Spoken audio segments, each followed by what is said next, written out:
In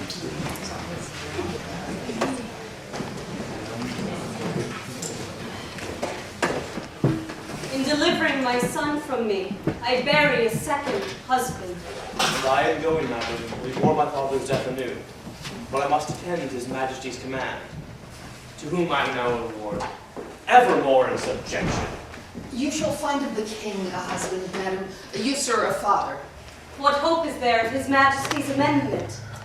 He hath abandoned his physicians, madam, under whose practices he hath persecuted time with hope, and finds no more advantage in the process, but only the losing of hope by time. This young gentlewoman had a father, oh that had, how sad a passage 'tis, whose skill was almost as great as his honesty.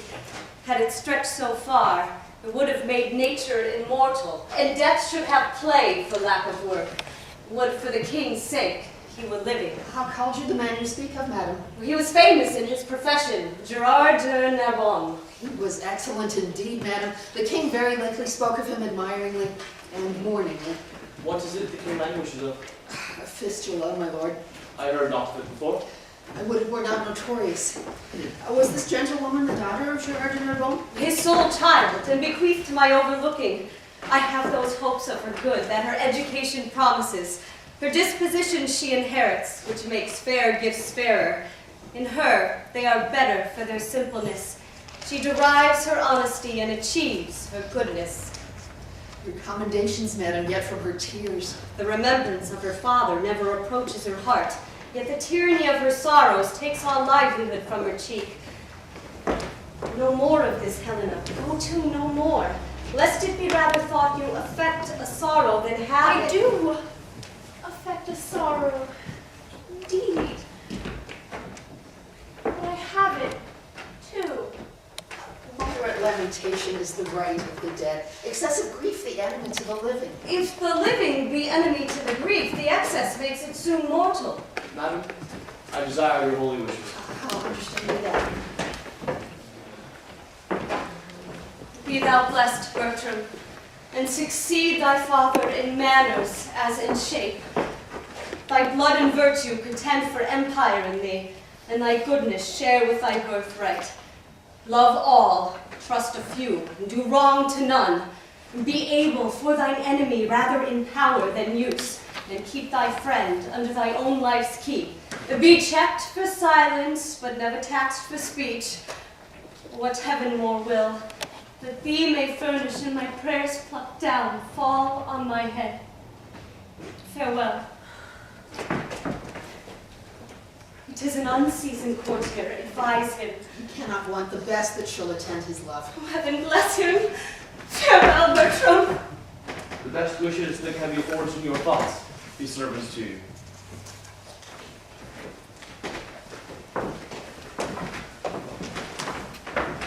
Be comfortable to my mother, your mistress, and make much of her. Farewell, pretty lady. You must hold the credit of your father.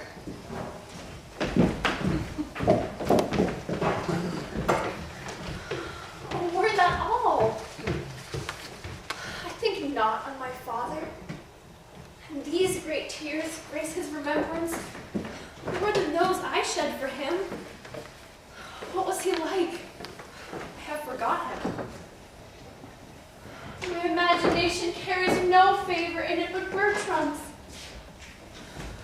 I am undone. There's no living, none. If Bertram be away, 'twere all one that I should love a bright particular star and think to wed it. He is so above me.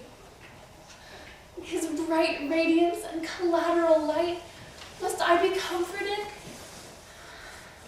Not in his sphere. The ambition in my love thus plagues itself. The hind that would be mated by the lion must die for love. 'Twas pretty little plague to see him every hour, to sit and draw his arched brows, his hawking eye, his curls in our heart's table. Heart too capable of every line and trick of his sweet favor.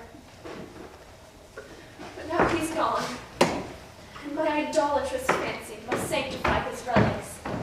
Who comes here? One that goes with him. I love him for his sake, and yet know him to be a notorious liar. Think him a great way fool, solely a coward. Yet these fixed evils sit so fit in him. They take place when virtue's steely bones leak in the cold wind. Withal, philosophy, cold wisdom waiting on superfluous folly.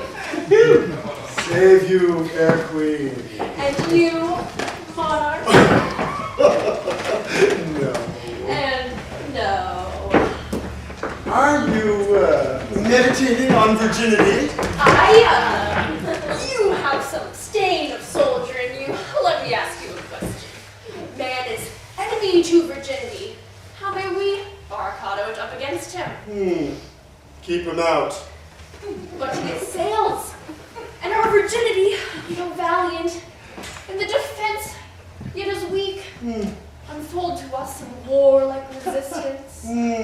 Man, setting down before you will undermine you and blow you up. Bless our poor virginity from underminers and blowers up. Is there no military policy how virgins might blow up men? Virginity being blown down, man will quicklier be blown up. In blowing him down again, with the breach of Selznick, you lose your city. It is not politic in the commonwealth of nature to preserve virginity. Loss of virginity is rational increase, and there was never virgin got till virginity was first lost. That you are made of is metal to make virgins. Virginity, by being first lost, may be 10 times found. By being ever kept, is ever lost. 'Tis too cold a companion. Away with it. I will stand for little, though therefore I die a virgin. Oh, there's little to be said in it. 'Tis against the rule of nature. To speak on the part of virginity is to accuse your mothers, which is most infallible disobedience. He who hangs himself is a virgin. Virginity murders itself, and should be buried in highways out of all sanctified limits for being a desperate offense against nature. Virginity breeds mites, much like a cheese. Besides, virginity is peevish, proud, idle, made of self-love, which is the most inhibited sin in the canon. Keep it not. You cannot choose, but lose by it. Out with it. Within 10 years, it will make you 10, which is a goodly increase, and the principle not much the worse. Away. How might one do, sir, to lose it to her own liking? Let me see. Marry ill. To like him that ne'er it likes, the longer kept, the less worth. Off with it, while 'tis vendible. Answer the time of request. Your date is better in your pie and your porridge than in your cheek. And your virginity, your old virginity, is like one of our French withered pears. It eats dry leaves. Now, it is a withered pear. Oh, will you anything with it? Not my virginity, yet. There shall your master have 1,000 loves. A mother, a mistress, and a friend. A phoenix, captain, and an enemy. A guide, goddess, and a sovereign. A counselor, a traitress, and a dear. His humble ambition, proud humility, his jarring concord and his discord dulcet, his faith, his sweet disaster, the world of pretty, fond, adoptious Christendoms, the blinking Cupid gossips. Now shall he, I know not what he shall. God send him well. The court's a learning place, and he is one. What one of faith? that I wished well. 'Tis pity What's pity? that wishing well had not a body in it, which might be felt. And we, the poorer born, whose baser stars do shut us up in wishes, might with effects of them follow our friends, and show what we alone must think, which never returns us thanks. Monsieur Paroles, Madame Lefleur calls you. Little Ellen, farewell. If I can remember thee, I will think of thee at court. Monsieur Paroles, you were born under a charitable star. Under Mars, I. I especially think under Mars. Why think you under Mars? The wars have so kept you under that you must needs be born under Mars. Ah, when he was predominant. He was in retrograde, I think, rather. Why think you so? Because you go so much backward. You fight. That's for advantage. So is running away when fear proposes safety. But the composition that your valor and fear makes in you is a virtue of a good wing. I like to wear well.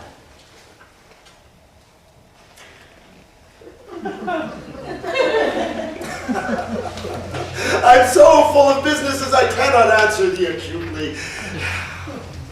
I will return perfect courtier, in the which my instruction shall serve to naturalize you, so thou wilt be capable of a courtier's counsel, and understand what advice shall thrust upon thee, else thou diest in thine unthankfulness, and ignorance make thee away. Farewell. When thou hast leisure, say thy prayers. When thou hast none, remember your friends. And get thee a good husband, and use him as he uses thee. So, farewell.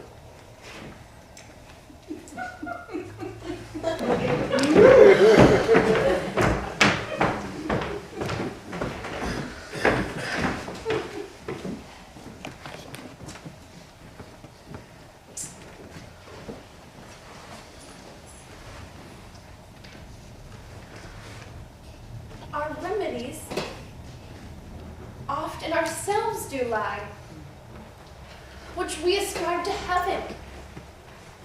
The fated sky gives us free scope, only doth backward pull our slow designs, when we ourselves are dull. What power is it which mounts my love so high, that makes me see, that cannot feed mine eye? The mightiest space in fortune nature brings, to join like likes, and kiss like native things. Impossible, these strange attempts, to those that weigh their pains in sense, and do suppose what hath been cannot be. Whoever strove to show her merit, that did miss her love.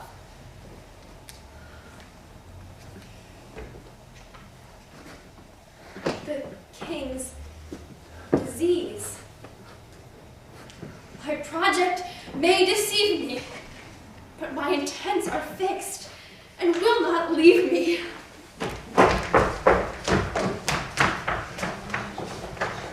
The Florentines and Senois are by the years. I fought with equal fortune and continue braving war. So it is reported, sir. It is most credible. We here received it a certainty vouch from our cousin Austria. With caution, the Florentine would move us to speedy aid. Where our dearest friend prejudiciates the business and would seem to have us make denial. His love and wisdom approve so to your majesty. They plead for amplest credence. He hath armed our answer, and Florence is denied before he comes.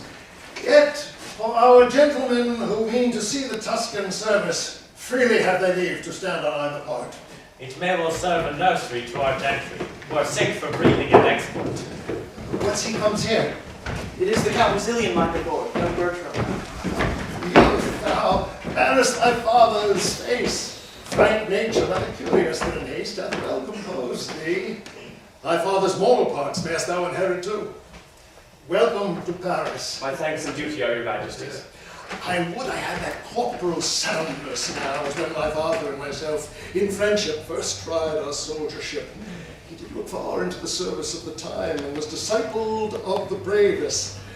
He lasted long, but on us both did haggish age steal on and wore us out of act. It much repairs me to talk of your good father. In his youth, he had that wit which I can well observe today in our young lords. So, like a courtier, content nor bitterness with his pride or sharpness. If they were, his equal had awaked them, and his honour, flocked to itself, knew the true minute when exception bid him speak, and at this time his tongue obeyed his hand. Who below him, he bowed his eminent top to their low ranks, making them proud of his humility. Such a man might be a copy to these younger times, which followed well, would demonstrate them now, but goers backwards. His good remembrance, sir, lies richer in your thoughts than on his tomb. So in the proof, it is not his epitaph, as in your royal speech. So would I were with him. He would always say, he thinks I hear him now, let me not live. This his good melancholy oft began on the catastrophe and hill of pastime when it was out. Let me not live, quoth he, after my flame lacks oil, to be the snuff of younger spirits, whose apprehensive senses all but new things disdain, whose judgments are mere fathers of their garments, whose constancies expire before their factions. This he wished. I after him do after him wish to, since I nor wax nor honey can bring home. I quickly resolved from my hive to give some labourers room. You're loved, sir. They that least lend it you shall lack you first.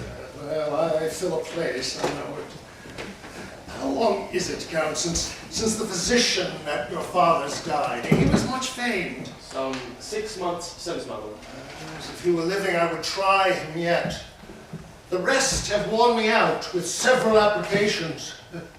Nature and sickness debated at that. Lend me an arm. Welcome, Count. My son's no dearer. Thank you, Majesty. I will now hear. What say you of this gentlewoman? Madam, the care I have had to even your content, I wish might be found in the calendar of my past endeavors. For then we wound our modesty, the clearness of our deservings, of ourselves we publish not. What does this knave here? Get you gone, sirrah. The complaints I have heard of you I do not all believe. 'Tis my slowness that I do not. For I know you lack not folly to commit them, and have ability enough to make such knaveries yours. 'Tis not unknown to you, madam, I'm a poor fellow. Well, sir. No, madam, 'tis not so well that I am poor, though many of the rich are damned. But I may have your ladyship's goodwill to marry and to go to the world. Isabel, your woman, and I will do as we may. Wilt thou needs be a beggar? I do beg your goodwill in this case. In what case? In Isabel's case, and mine own. Service is no heritage. And I think I shall never have the blessing of God till I have the issue of my body. For they say, bairns are blessings. Tell me thy reason why thou wilt marry. My poor body, madam, requires it. I'm driven on by the flesh. And he must needs go that the devil drives. Is this all your worship's reasons? Oh, faith, madam, I have a holy reason, such as they are. May the world know them. I have been, madam, a wicked fellow, as you and all flesh and blood are. And indeed, I do marry that I may repent. For thy marriage sooner than thy wickedness.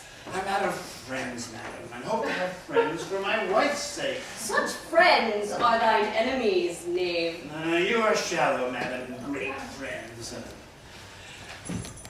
If he plows my land, he spares my team and gives me leave to in the crop. If I be his cuckold, he is my drudge. He that comforts my wife is the cherisher of my flesh and blood. He that cherishes my flesh and blood loves my flesh and blood. He that loves my flesh and blood is my friend. Ergo, he that kisses my wife is my friend. If men could be contented to be what they are, there were no fear in marriage. Wilt thou ever be a foul-mouthed and calumnious knave? A prophet I, madam, and I speak the truth the next way.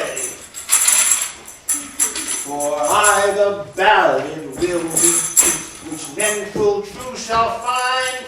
Your marriage comes by destiny, your cuckoo sings by time. Get you gone, Sirrah. I will talk with you further anon. May it please you, madam, that he bid Helen come to you. Of her I am to speak. Tell my gentlewoman I would speak with her. Helen, I mean. Helen, was this fair face the voice, the face, quoth she, that caused the Grecians to sack Troy? Fond, done, fond, was this King Priam's joy? With that she sighed as she stood and gave the sentence then. Among thy bad, if one be good, yes, yet 1 good in 10. What good in 10? You corrupt the song, Sirrah.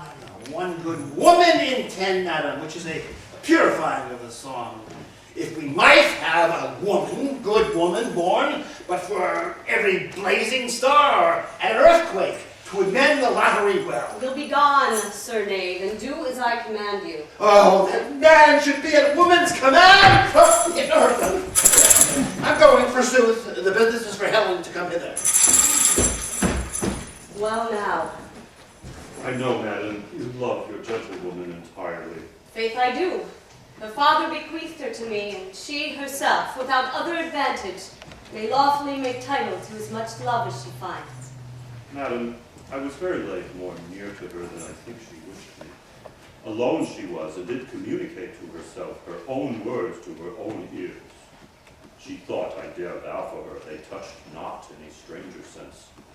Her matter was, she loved your son. Fortune, she said, was no goddess that had put such difference betwixt their 2 estates.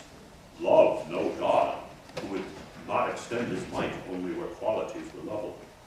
Diane no queen of virgins, who would suffer her poor knight surprised, without rescue in the first assault, or ransom afterward. All this she had delivered in the most bitter touch of sorrow that e'er I heard virgin exclaim, which I felt my duty speedily to acquaint you withal, since in the loss that may happen, it concerns you something to know it. You have discharged this honestly. But pray you keep it to yourself. Many likelihoods inform me of this before, which hung so tottering in the balance that I could neither believe nor misdoubt. But pray you leave me. Stall this in your bosom, and I thank you for your honest care. I will speak with you further anon.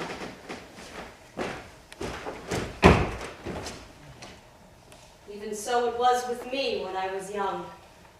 If ever we are nature's, these are ours. This thorn doth to our rose of youth rightly belong. Our blood to us, this to our blood is born. It is a show and seal of nature's truth, where love's strong passion is impressed in youth. By our remembrances of days foregone, such were our faults. For then we thought them none. Her eye is sick on it. I observe her now. What is your pleasure, madam? You know, Helen, I am a mother to you. Mine honorable mistress. Nay, a mother. Why not a mother? When I said a mother, methought you saw a serpent. What's in mother that you start at it? I say I am your mother, and put you in the catalogue of those that were enwombed mine. 'Tis often seen, adoption strives with nature, and choice breeds a native slip to us from foreign seeds. You ne'er oppressed me with a mother's groan, yet I expressed to you a mother's care. God's mercy, maiden, does it curd thy blood to say I am thy mother?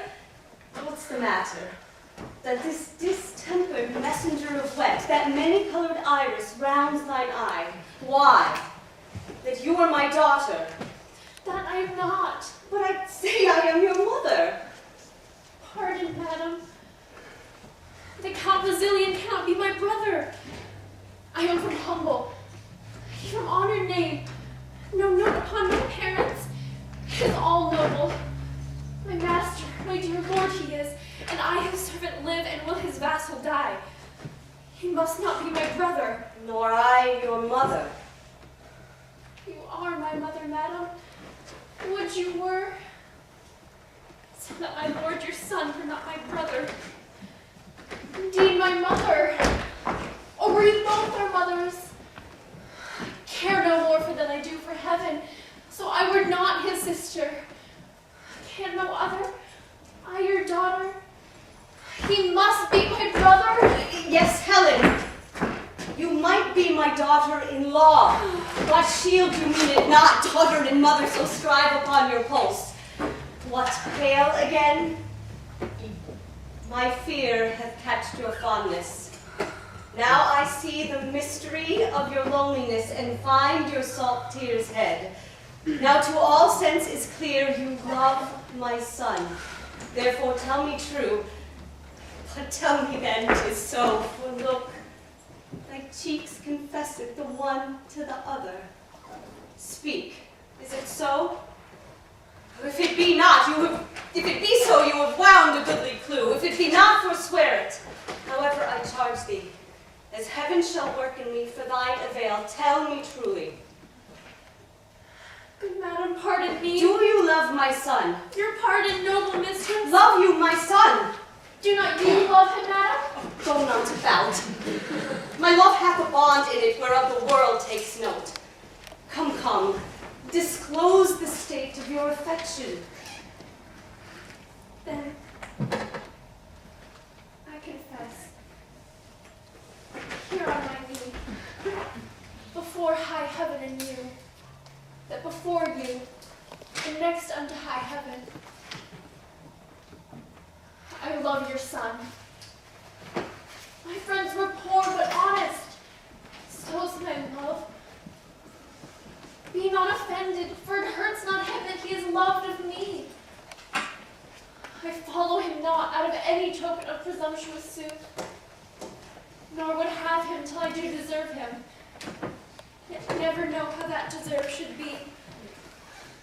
I know I love in vain, strive against hope, yet in this captious and untenable sieve, I still pour in the waters of my love, and lack not to lose still. Thus, Indian-like, religious in mine error, I adore the sun that looks upon his worshipper, but knows of him no more. My dearest madam, let not your hate encounter with my love, for loving where you do.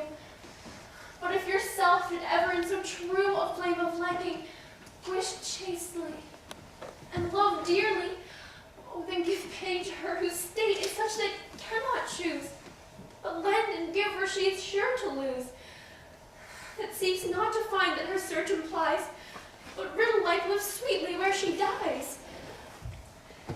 I do not lately an intent, speak truly, to go to Paris. Madam, I had. Wherefore? Tell truth. I will tell truth. By grace itself, I swear. You know my father left me some prescriptions of rare and proved effects, such as his reading and manifest experience had collected for general sovereignty, and that he willed me in heedless reservation to bestow them. There is a remedy approved, set down, to cure the desperate languishings where the king is rendered lost. This was your motive for Paris, was it? Speak. My lord your son made me to think of this, whilst Paris and the medicine and the king, from the conversation of my thoughts, happily been absent then. What think you, Helen? If you should tender your supposed aid, he would receive it? He and his physicians are of a mind. He that they cannot help him, they that they cannot help. How shall they credit a poor, unlearned virgin when the schools, emboweled of their doctrine, have left off the danger to itself? There's something in it, more than my father's skill, which was the greatest in his profession. And his good receipt shall for my legacy be sanctified by the luckiest stars in heaven. Would your honor but give me leave to try success? I venture the well-lost life of mine on his grace's cure. Dost thou believe it? Aye, madam, knowingly. Why, Helen, thou shalt have my leave and love, means and attendance, and my loving greetings to those of mine at court. I'll stay at home and pray God's blessing into thy attempt. You'll be gone tomorrow, and be sure of this, what I can help thee to thou shalt not miss.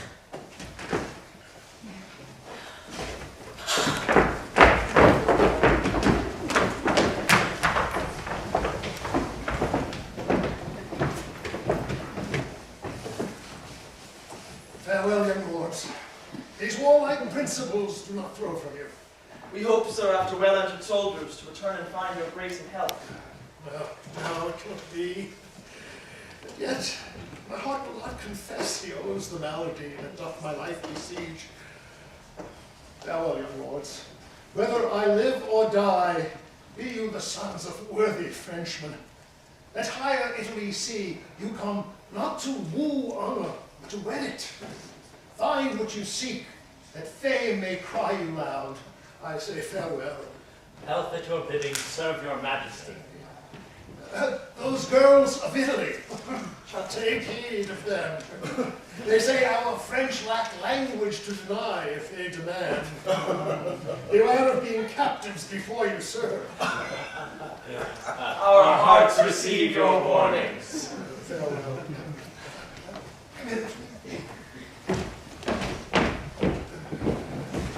Oh, my sweet lord, that you will stay behind us. 'Tis not his fault, he spoke. Oh, 'tis brave wars. Most admirable. I have seen those wars.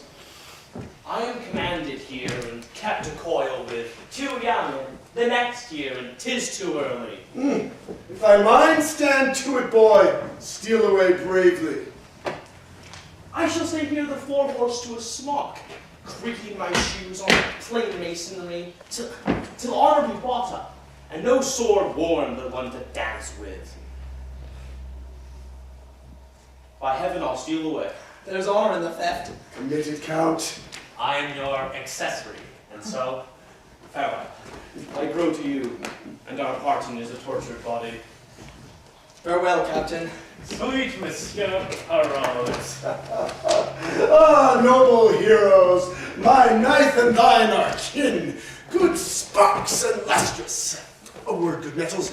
Now you shall find in the regiment of the Spiny Eye one Captain Spurrier with his cicatrice, his emblem of war here on his sinister cheek. 'Twas this very knife entrenched it. Say to him, I live, and observe his reports to me. We shall, noble Captain.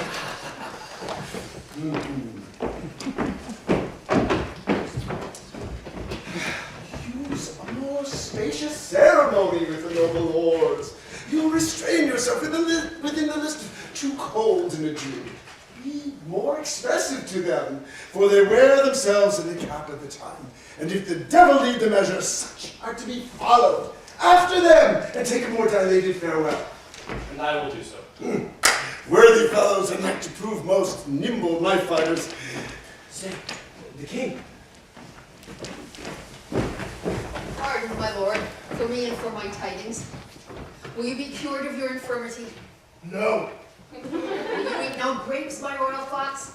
Yes, but you will, my noble grapes, and if my royal fox could reach them.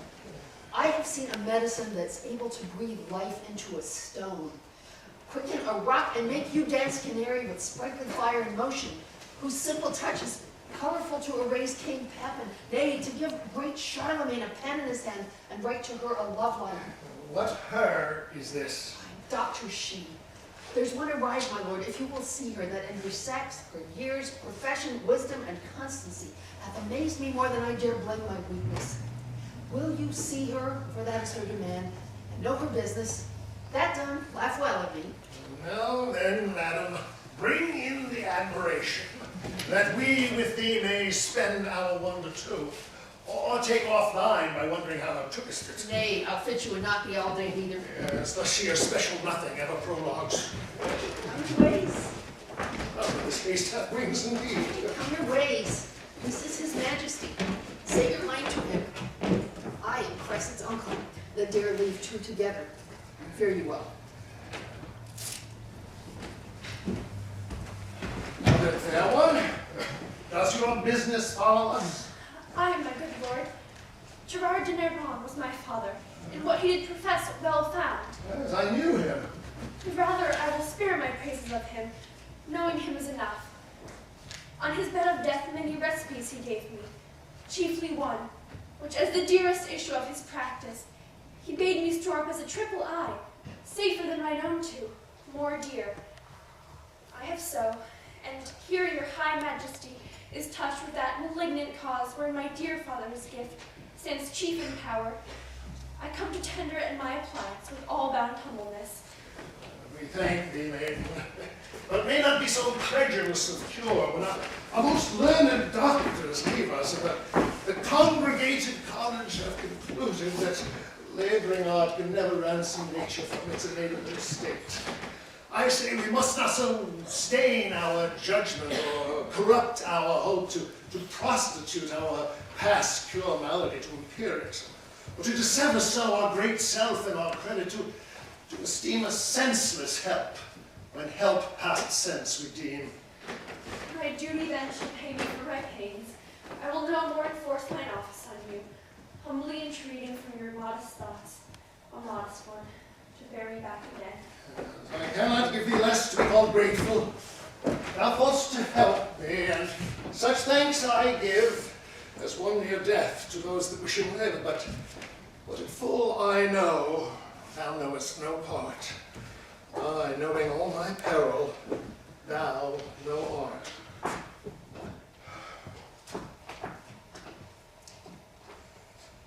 What I can do no hurt to try. Since you said of your rest against remedy, he that of greatest works is finisher, oft does them by the weakest minister. So holy writ in babes hath judgment shown, when judges have been babes. Great floods have flown from simple sources, and great seas have dried.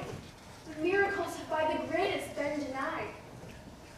Oft expectation fails, and most oft there were most it promises, and oft it hits where hope is coldest, and despair most fits. I must not hear thee. Very well, kind maid. Thy pains not used must by thyself be paid. Proffers not took, reap thanks for every reward. Inspired merit so by breath is barred. It is not so with him that all things knows, as is with us that square our guests by shows. But most it is presumption in us. The help of heaven we count the act of men.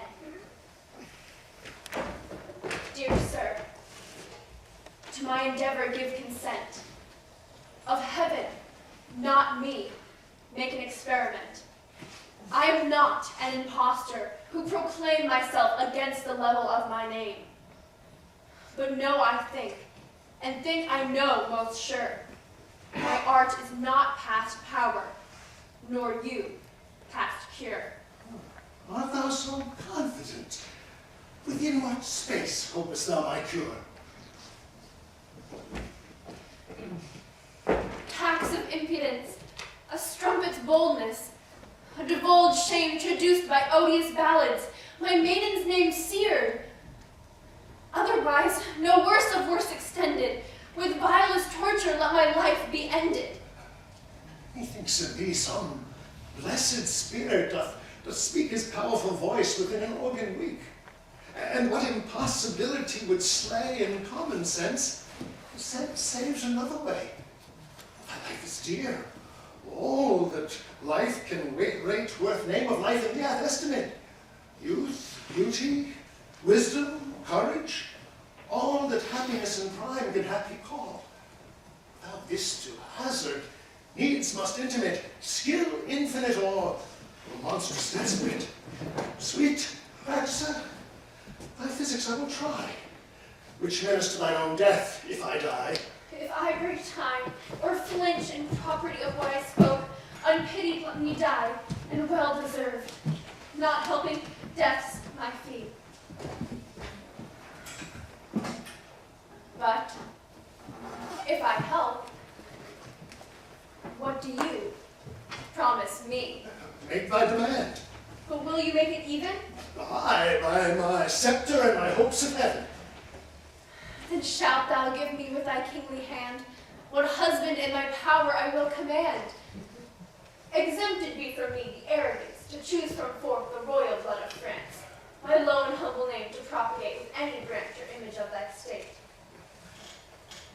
But such a one, thy vassal, whom I know is free for me to ask, thee to bestow.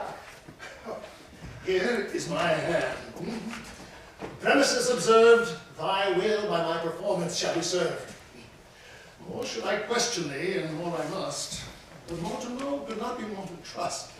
From whence thou camest, how tended on. But rest, unquestioned welcome, and undoubted blessed.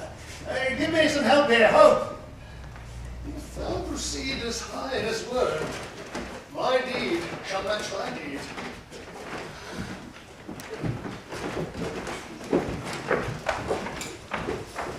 Come on, sir. I shall now put you to the height of your breeding. I will show myself highly fed and lowly taught. I know my business is but to the court. To the court. Why, what place make you special when you put off that with such contempt, but to the court?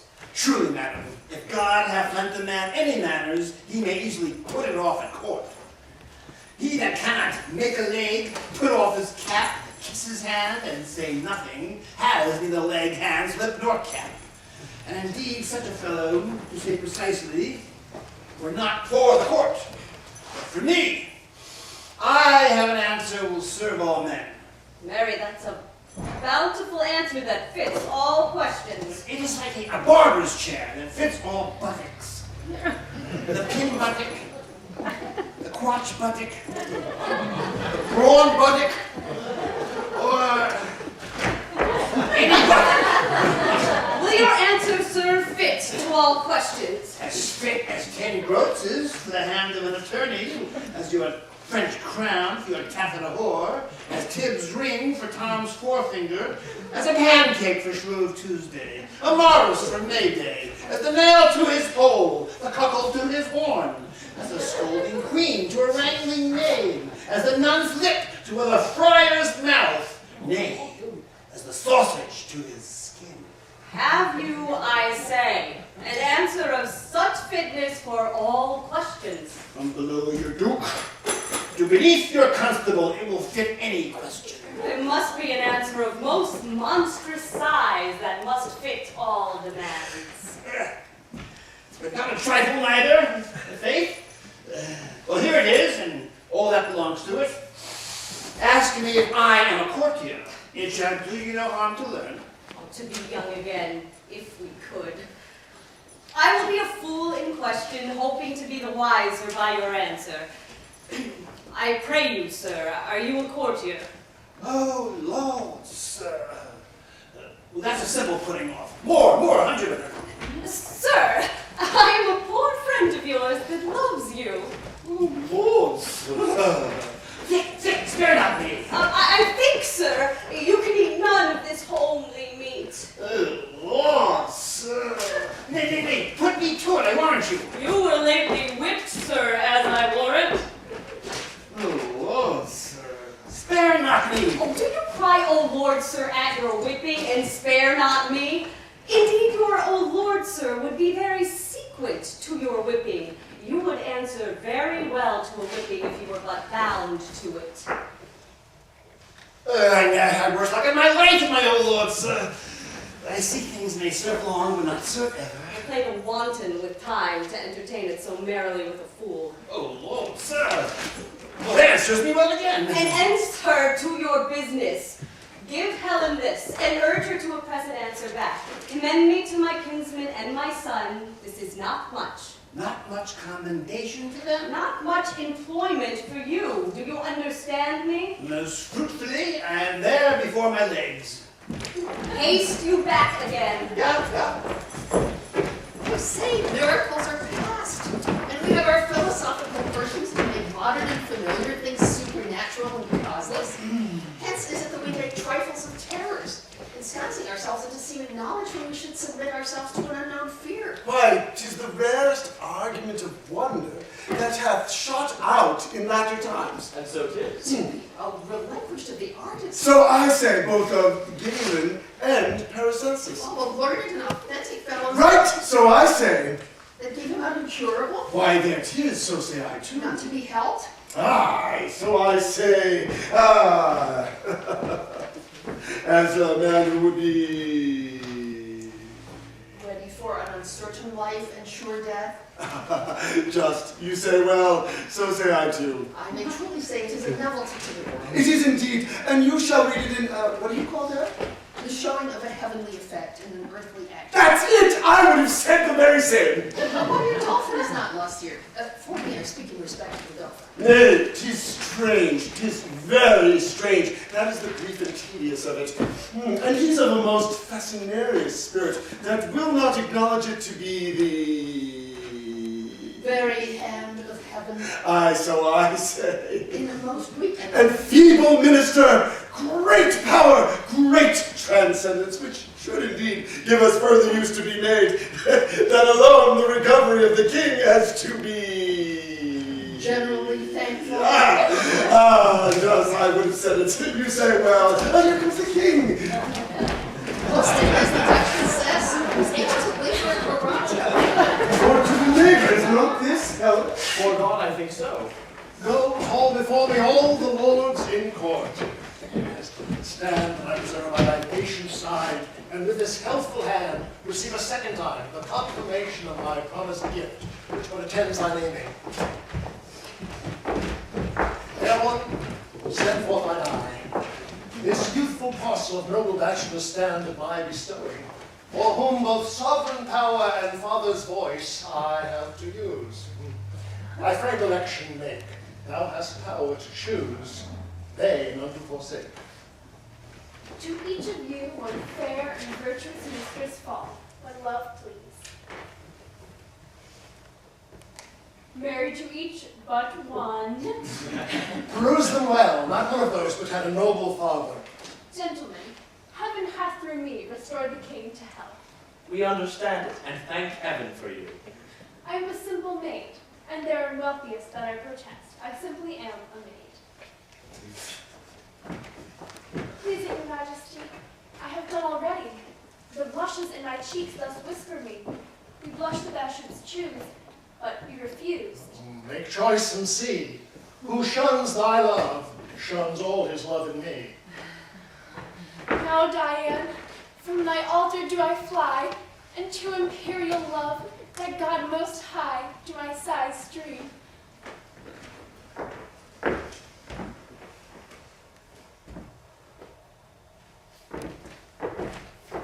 Sir, will you hear my suit? And grant it. Thanks, sir. All the rest is mute.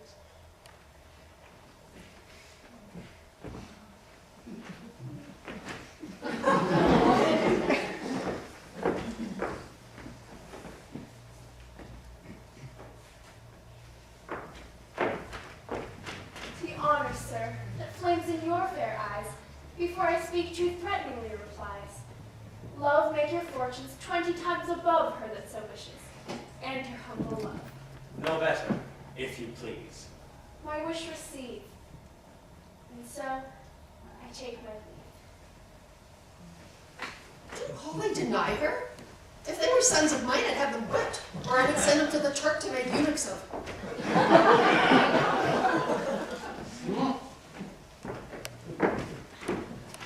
Be not afraid that I your hand should take.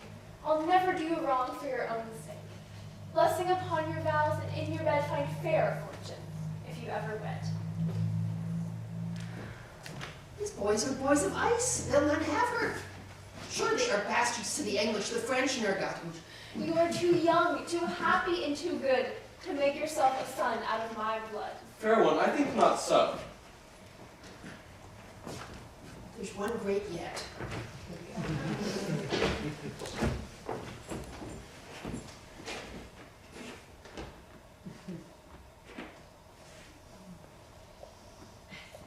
I dare not say I take you, but I give me in my service, ever whilst I live, to your guiding power.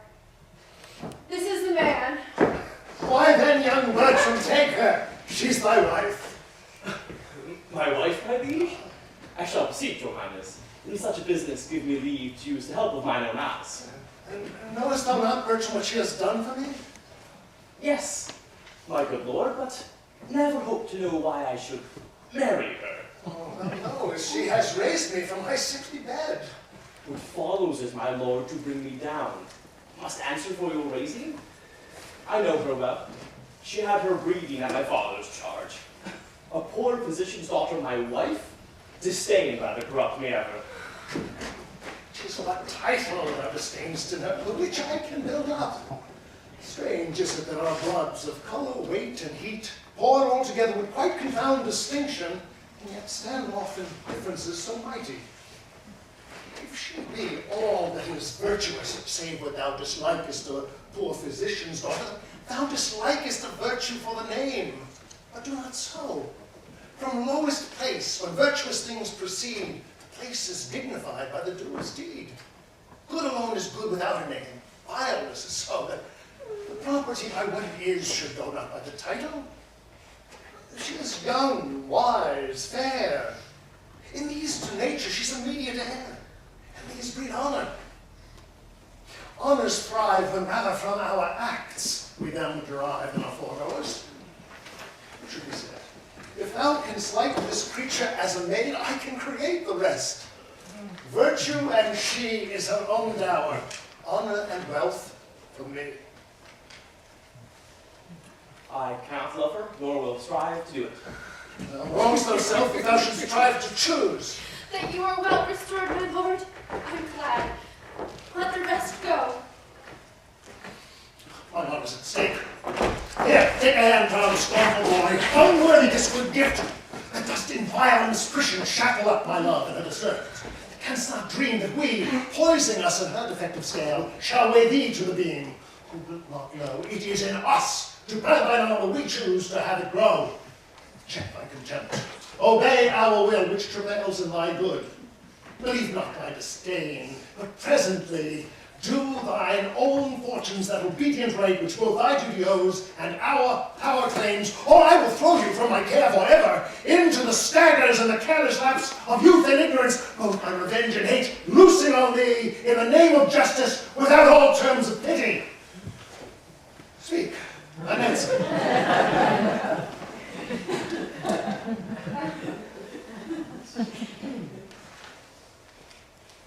Pardon, my gracious lord, for I submit my fancy to your eyes. When I consider what great creation and dole of honor flies where you bid it, I find that she, which late was in my nobler thoughts most base, is now the praised of the king, who, so ennobled, has her born so. Take her by the hand and tell her she is thine, to whom I promise a counterpoise, if not to thy estate, a balance more replete. I take her hand. Good fortune and the nature of the day, favor of the king smile upon this contract, whose ceremony shall seem expedient on the now born beef, and be performed tonight. As thou lovest her, I love to me religious. Else does err.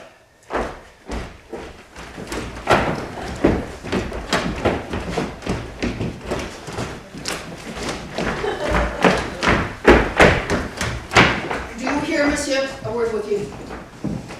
Your pleasure, madam. Your lord and master did well to make his recantation. Recantation? My lord? My master? Aye, is't not a language I speak? A most harsh one, and not to be understood without bloody succeeding. My master! Are you companion to the count? count, to all counts, to what is man? To what is Count's man? Count's master is of another style. You are too old, madam. Let it satisfy you, you are too old. Tell me, sir, I write man, to which title age cannot bring thee. What I dare too well do, I dare not do. You did take thee for a pretty wise fellow for the space of 2 dinners. Thou didst make tolerable vent when I travel. It might pass. Yet the scarves and the bannerets about thee did manifoldly dissuade me from believing thee a vessel of too great a burden. I have now found thee. When I lose thee again, I care not. Yet art thou good for nothing but challenging, and that thou art scarce worth. Hadst thou not the privilege of womanhood upon thee, I should Do not plunge thyself too far in anger, lest thou hasten thy trial, which Lord have mercy on thee for a hen. So my good window of lattice, fare thee well. Thy casement I will not open, for I look through thee. Give me thy hand. Madam, you give me most egregious indignity. With all my heart, if thou art worthy of it. I have not, madam, deserved it. Yes, good faith, every dram of it. I shall be wiser. Even as soon as thou canst. Madam, you do me most insupportable vexation. Would it were hell pays for thy sake, and my poor doing eternal. For doing I am past, as I will by thee. In what motion? Age will give me leave.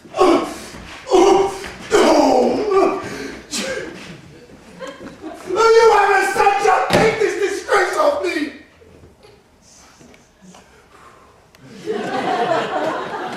Well, I must be patient.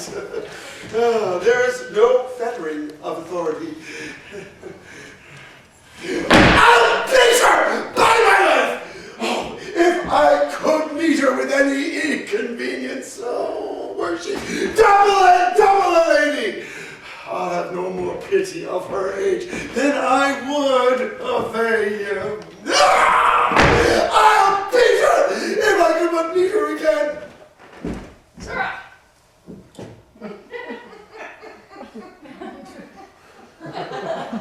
Your master's married. There's news for you. You have a new mistress. I must unfeignedly beseech your ladyship to make some reservation of your wrongs. He is my good lord, whom I serve above, is my master. God? Aye, madam. What devil it is this thy master? Why dost thou garter up thy arms in this fashion? Dost make hose thy sleeves? Do other servants so? Thou were best at thy lower part where thy nose stands. Ah! My honor, if I were but 3 hours younger, I would beat thee. Methinks thou art a general offense, and every man should beat thee. I think thou was created for men to breathe themselves upon thee. Oh, this is most hard and undeserved measure, madam. No, too, sir. You were beaten in Italy for picking a kernel out of a pomegranate. You are a vagabond and no true traveler. You are more saucy with lords and honorable personages than the commission of your birth and virtue gives you heraldry. You are not worth another word, else I'd call you knave. I leave you.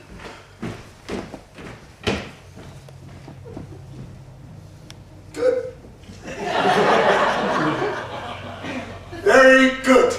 It is so then! Good. Very good. Let it be concealed a while.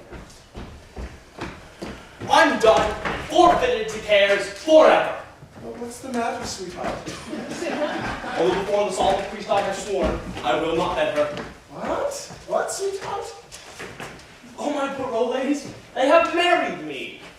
Unto the Tuscan wars, and never bed her. France is a dog hole, and it no more merits the tread of man's foot. Therefore, to the wars. There's letters from my mother. What the import is, I know not yet. To the wars, my boy, to the wars. He wears his honor in a box unseen that hugs his kicky-wicky here at home, that should sustain the high and bound curvet of Mars' fiery steed. In other regions, France is a stable. We who dwell in it jades.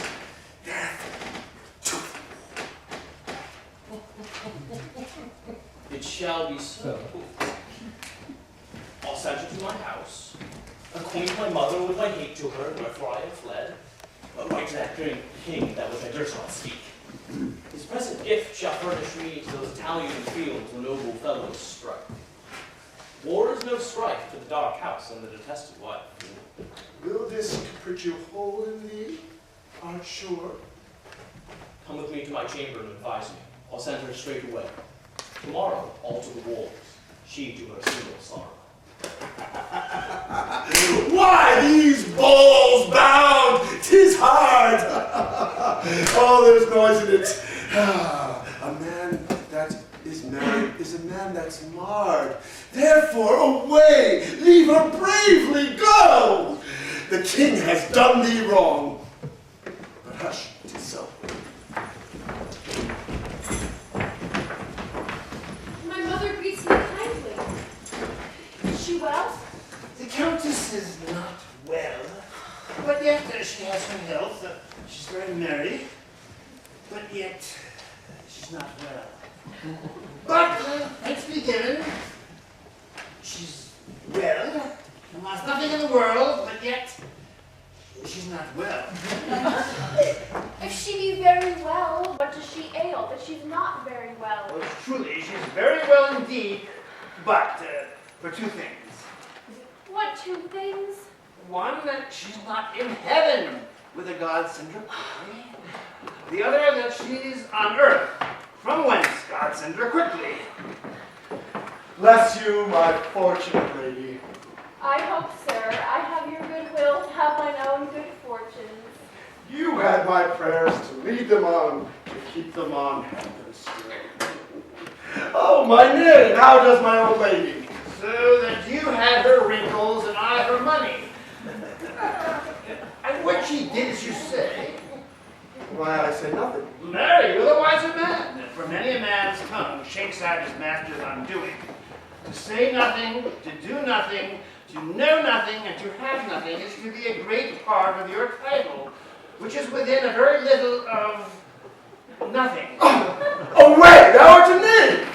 You should have said, sir, before a knave thou art a knave. That's before me thou art a knave. This had been truth, sir.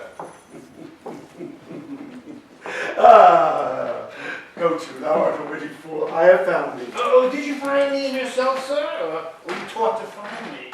The search, sir, was profitable, and much fool may you find in you, even to the world's pleasure and the increase of laughter.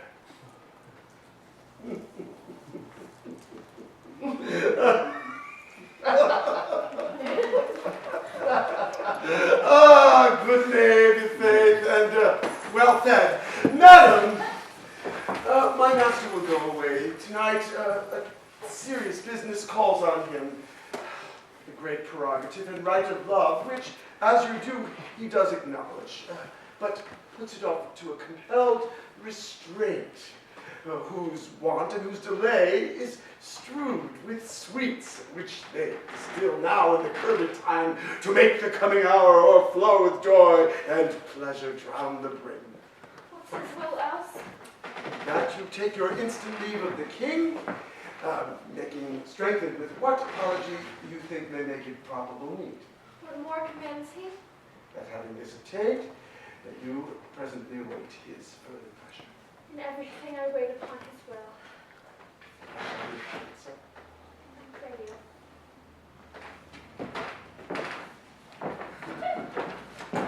Come, sirrah. But I hope your lordship thinks not him a soldier. Yes, my lady, and a very valiant proof. You had it from his own deliverance. And by other warranted testimony. Then my dial goes not true. I took this lark for a bunting. I do assure you, madam, he is very great in knowledge and accordingly valiant.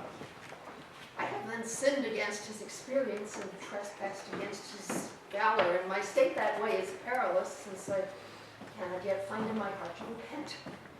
Here he comes. I pray you make us friends. I will pursue the amity. These things shall be done, sir. Pray you, sir, here's his tailor. Madam, Okay, go sir. He, sir, is a good workman, a very good tailor.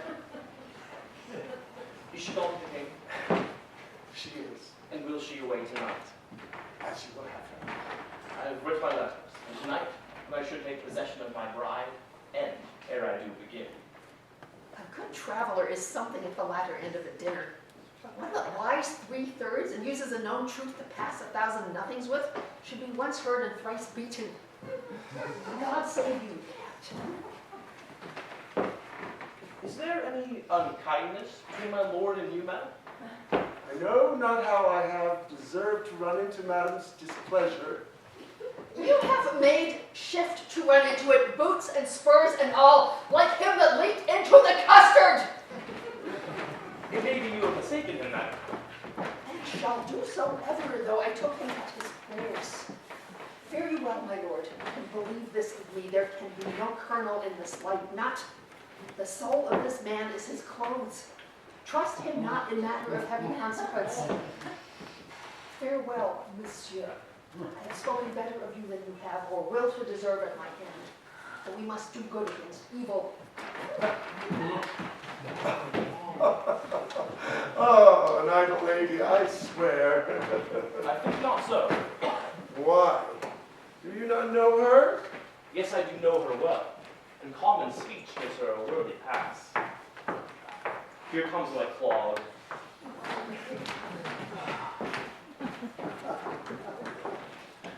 I have, sir, as I was commanded from you, spoke with the king and have procured his leave for present party. Only he desires some private speech with you. I shall obey his will.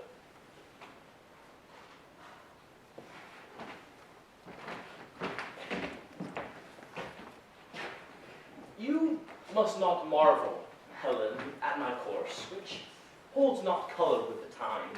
Prepared I was not for such a business, therefore I am found so much unsettled. This drives me to entreat you that presently you take our way for home, and rather muse than ask why I entreat you, for my respects are better than they seem, and my appointments have a need far greater than shows itself at first view to them that know them not.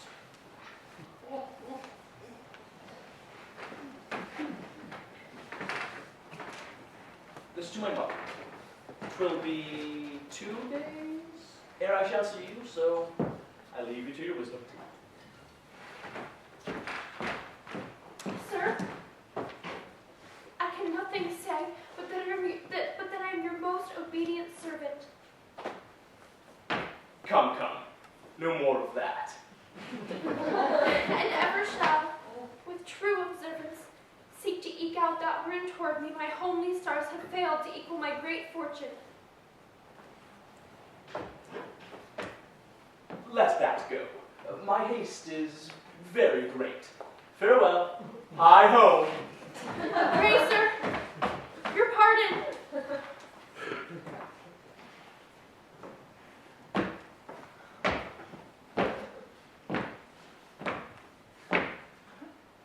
What would you say? I am not worthy of the wealth I owe, nor dare I say 'tis mine. And yet it is. But like a timorous thief, most fain would steal what law does vouch mine own. What would you have? Something, and scarce so much. Nothing, indeed. I would not tell you what I would, my lord. Faith. Yes. Strangers and foes do sunder and not kiss.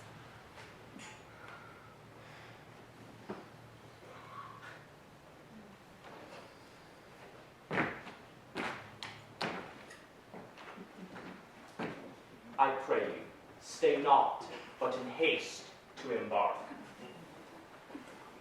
I shall not break your bidding, good my lord. Where are my other men, monsieur? Farewell.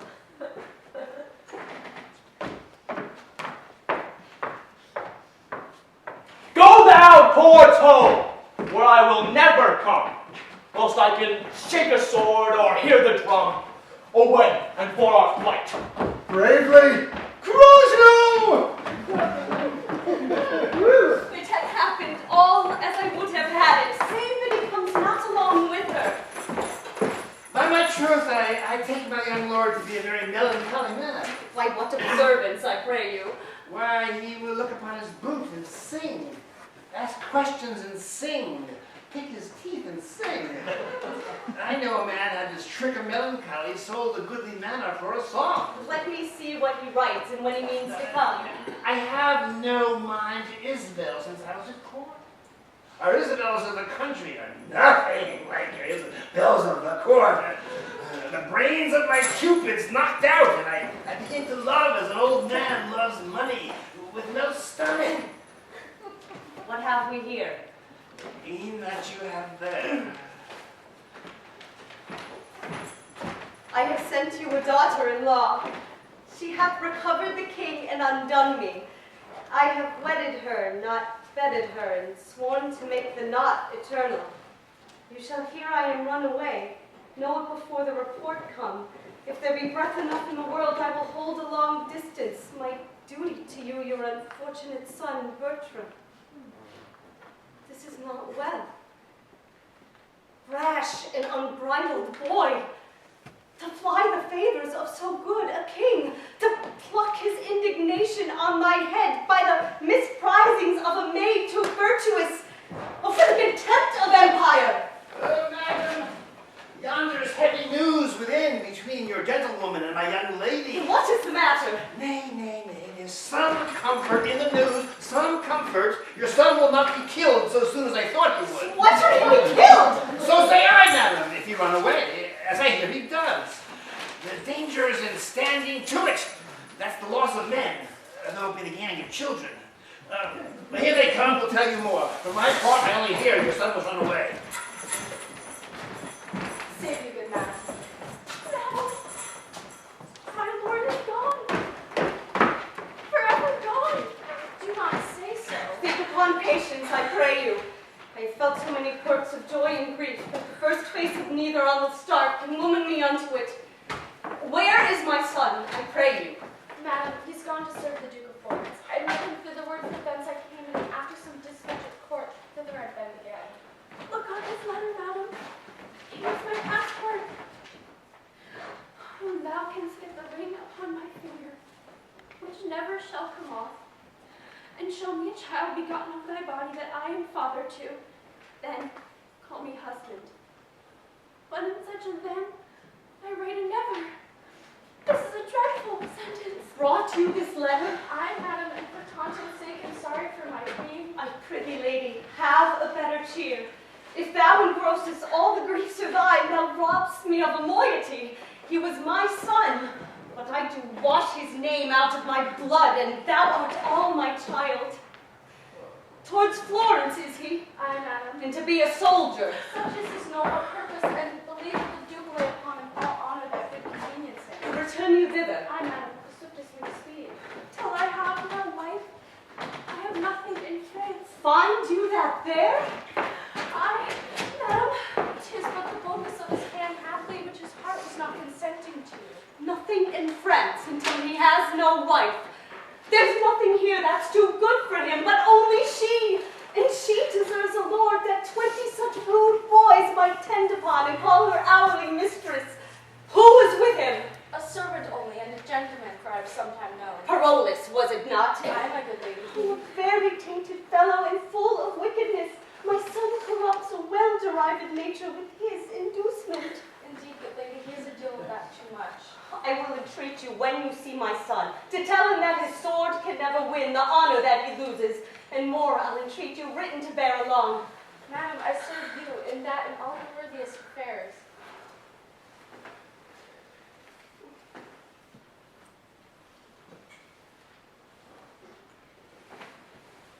Will you draw near?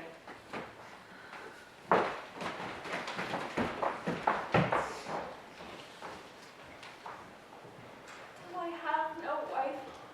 I have nothing in France.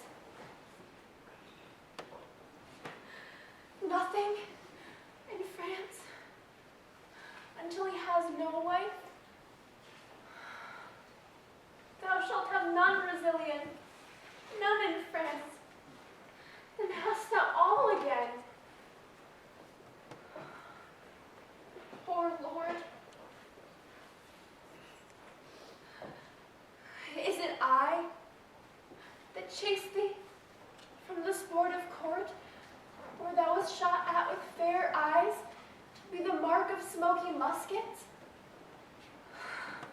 And is it I that drive thee from the sportive court into the events of the none-sparing war?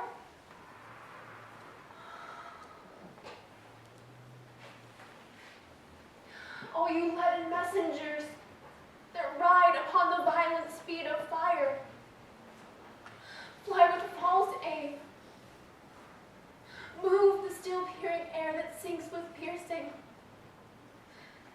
Do not touch my lord. Whoever shoots at him, I set him there.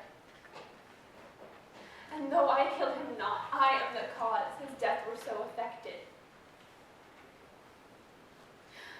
Better 'twere I, not the ravenous lion when he roared with sharp constraints of hunger. Better 'twere all the miseries which nature owes were mine at once.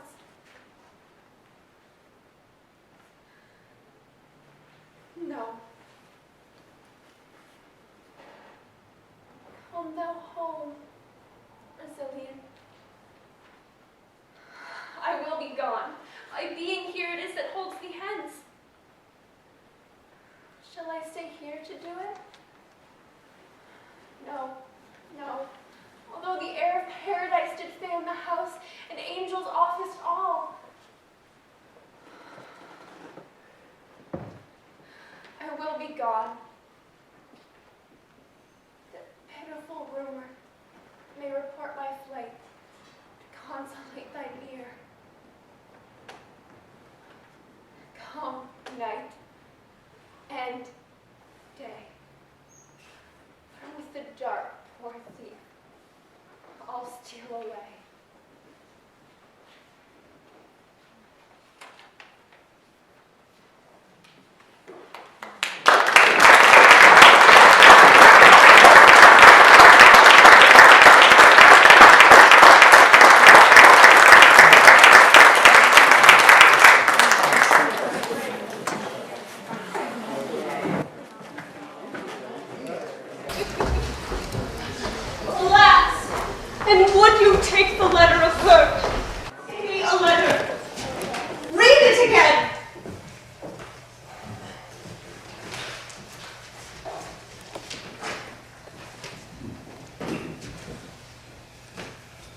I am San Jacques pilgrim, thither gone. Ambitious love hath so in me offended, that barefoot plod I the cold ground upon, with sainted vow my faults to have amended. Right, that from the bloody course of war, my dearest master, your dear son, may hide. Bless him at home in peace, whilst I from far his name with zealous fervor sanctify. His taken labors bid him me forgive. I, his despiteful Juno, sent him forth, from courtly friends with camping foes to live, where death and danger dogs the heels of worth. He is too good and fair for death and me, whom I myself embrace, to set him free. Oh, what sharp stings are in her mildest words. Rinaldo, you did never lack advice so much as letting her pass so. Had I spoke with her, I could have well diverted her intents, which thus she hath prevented.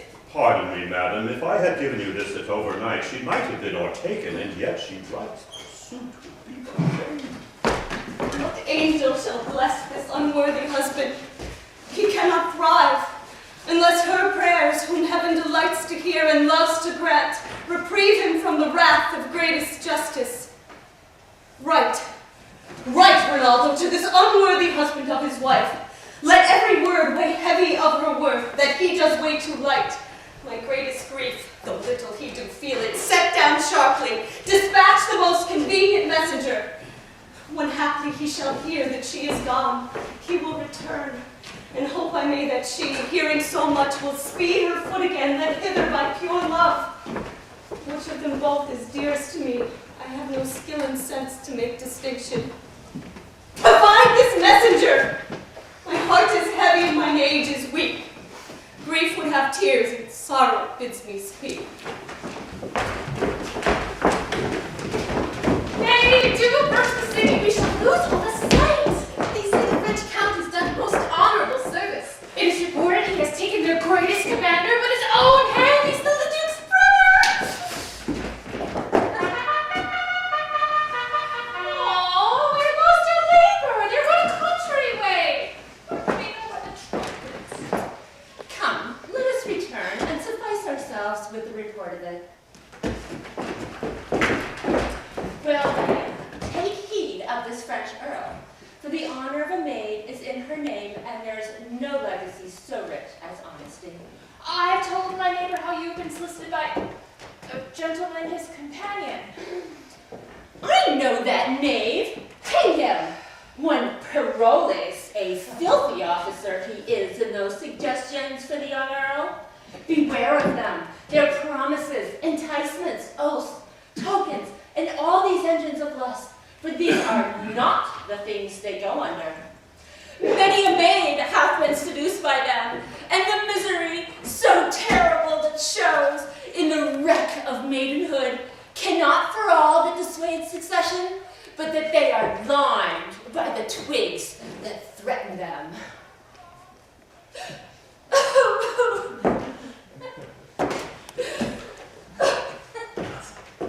I hope I did not advise you further on this, but I hope your own grace keeps you where you are. You shall not need to fear me. Oh, I hope so. Oh, look, here comes a pilgrim. I know she'll lie at my house tonight, then they said one another. Christian her. God save you, pilgrim. Whither are you bound? To St. Jacques-le-Grand. Where did the pilgrims lodge? I do beseech you. Up to St. Francis, who was at the port. Is this the way? Aye, Mary, is it? Oh, baby, come this way! If you will, tarry, holy pilgrim, until the troops come by, I will conduct you where you shall be lodged. The rather, for I think I know your hostess as ample as myself. Is it yourself? If you shall please so, pilgrim. I thank you. I will stay at your leisure. You came, I think, from France. I did so. Here you shall see a countryman of yours that has done worthy service. His name, I pray you? The Count Basilius. Know you such a one? But by the ear that hears most nobly of him, his face I know not. Whatsoe'er he is, he's bravely taken here. He stole from France, as 'tis reported. The king married him against his liking. Think you it is so? I surely read the truth.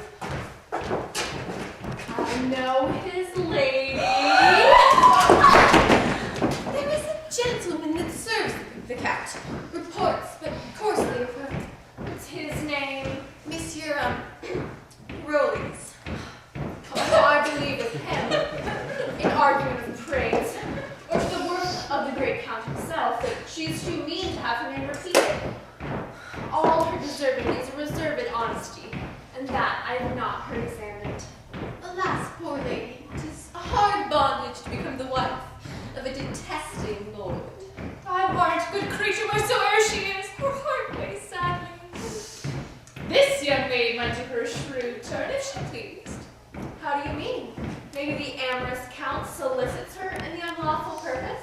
He does indeed, and breaks all the canons such as to corrupt the tender honor of a maid.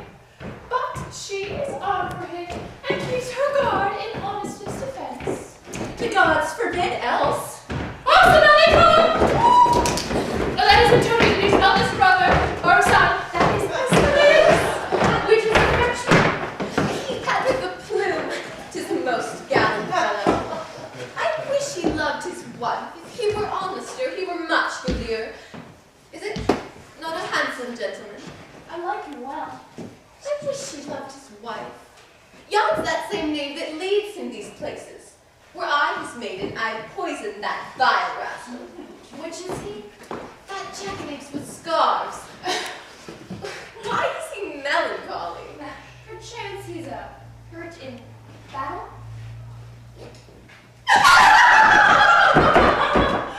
Who's our drum? Well, he's shrewdly vexed at something. Look, he's flying us up. Mary, hang you! And your courtesy for a ring carrier. On the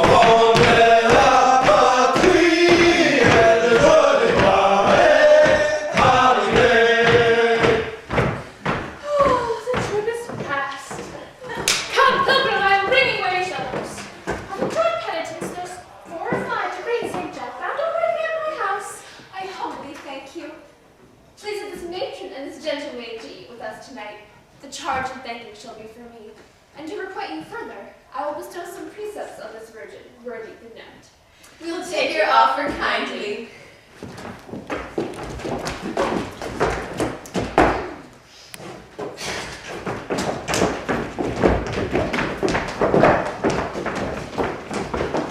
Nay, my lord, put it to it. Let him have his way. If your lordship find him not a coward, he'll be no more in your respect. On my life, my lord, above. Do you think I'm so far to seek from him? Believe it, my lord. In mine own direct knowledge, without any malice, he's a most notable coward, an infinite and endless liar, an hourly promise breaker, the owner of no ungood quality worthy your lordship's entertainment. It's for if you knew him, lest proposing too far his virtue, which he hath not, he might in some great and trusty business, in a main danger fail you. I would I knew in what particular action to try him. None other than to let him fetch off his drum, which you hear him so confidently undertake to do. I will suddenly surprise him, then bind and hoodwink him, so that he shall suppose no other, but that he has been carried into the ligour of the adversaries. Be but your lordship present at this examination. If he do not, on the promise of his life, and in the highest compulsion of base fear, offer to betray you and deliver all the intelligence in his power against you, and that with the divine forfeit of his soul upon oath, never trust my judgment in anything. Oh, for the love of laughter, let him fetch off his drum. He says he has a stratagem for it. Here he comes. Oh, for the love of laughter, hinder not the honor of his design. Let him fetch off his drum in any hand. Now, monsieur, this drum sticks sorely in your disposition.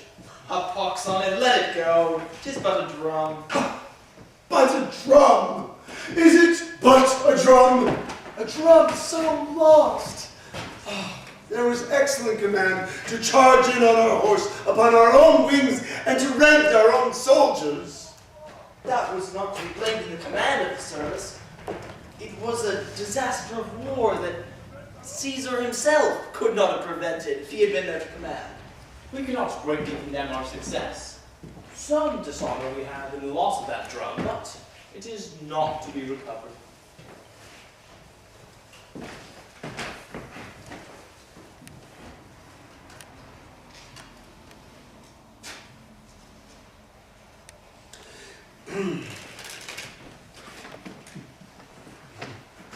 It might have been recovered. It might, but it is not now.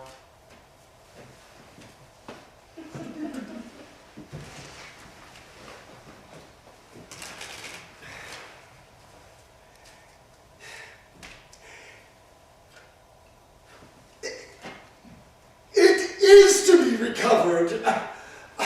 But that this merit of service is seldom attributed to the true and exact performer. I would have that drum or another or adjacent. Why? If you have a stomach to it, monsieur, if you think your mastery and stratagem can bring this instrument of honor again to his native quarter, be magnanimous in enterprise and go on.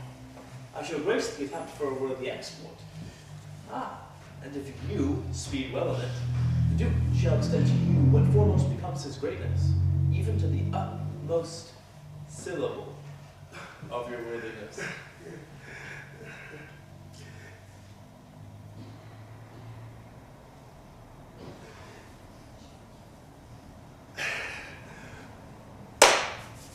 By the hand of a soldier, I will undertake it. But you must not now slumber in it. Oh, I'll about it this evening, and I'll pen down my dilemmas, encourage myself in my certainty, and put myself into my mortal preparation. And by midnight, look, dear, further from me. May I be bold to acquaint his grace you are gone about it? I know not what the success will be, but the attempt I vow. I know thou art valiant, and to the possibility of thy soldiership I will subscribe for thee. Farewell.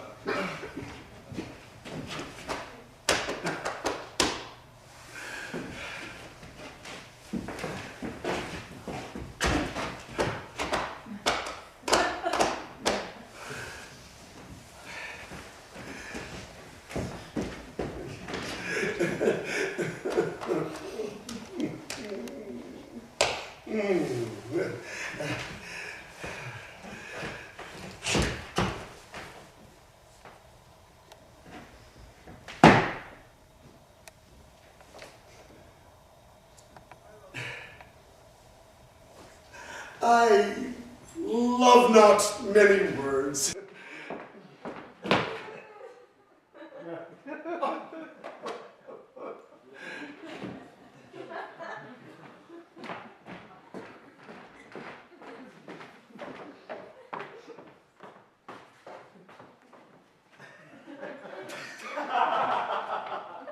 No more than a fish loves water.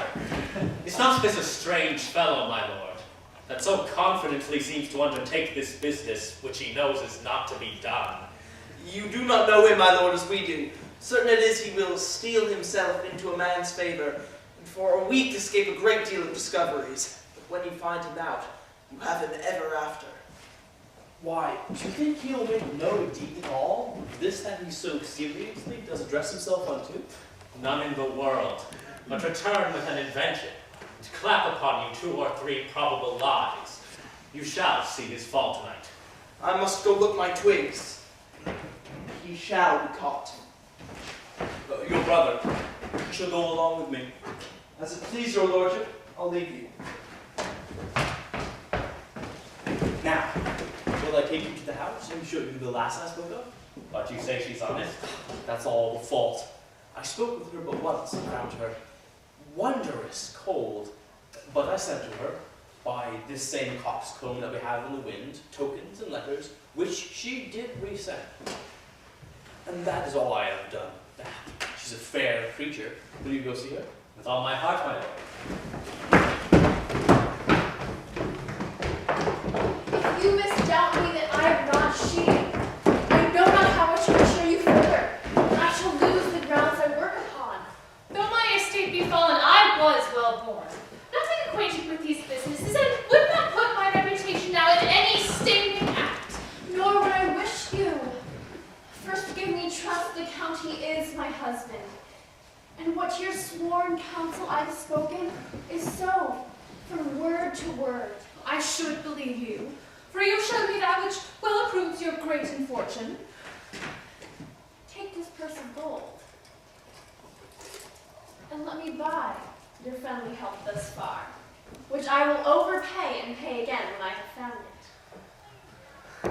The county woos your daughter, lays down his wanton siege before her beauty, resolved to carry her. Let her find consent, as will direct her how 'tis best to bear it. now. His important blood will not deny that she'll grant. A ring the county wears.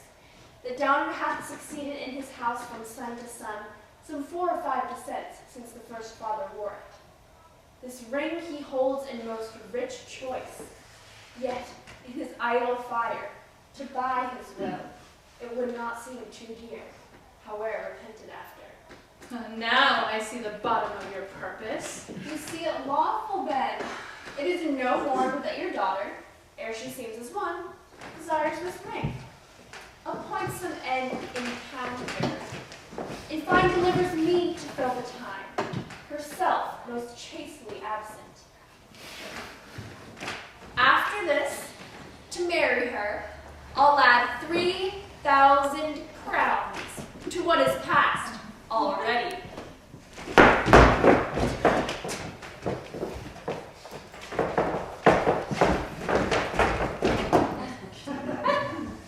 I have yielded.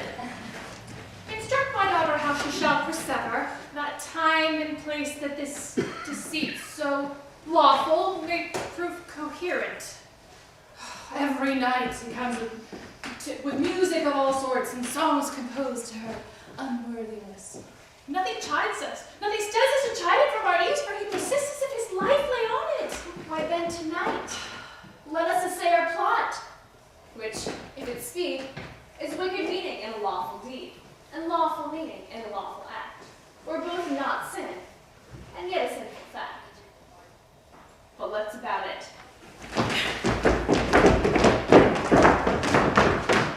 He can come no other way but by this headboard. When you sally upon him, speak what terrible language you will. Though you understand it not yourself, no matter. For we must not seem to understand him, unless someone among us we must produce for an interpreter. Captain, let me be the interpreter. Art thou not acquainted with him? Knows he not thy voice? No, sir, I warrant you. But what linsey-woolsey hast thou to speak to us again? In such as you speak to me. Now, we have the snack of all neighboring languages. Therefore, each of us be a man of his own fancy, not to know what we speak to one another. So we seem to know, is to know straight our purpose. Chuff's language, gabble enough, and good enough. As for you, interpreter, you must seem very politic. Can't go. Here he comes, to beguile 2 hours in the sleep, and then to return and swear the lies he forges.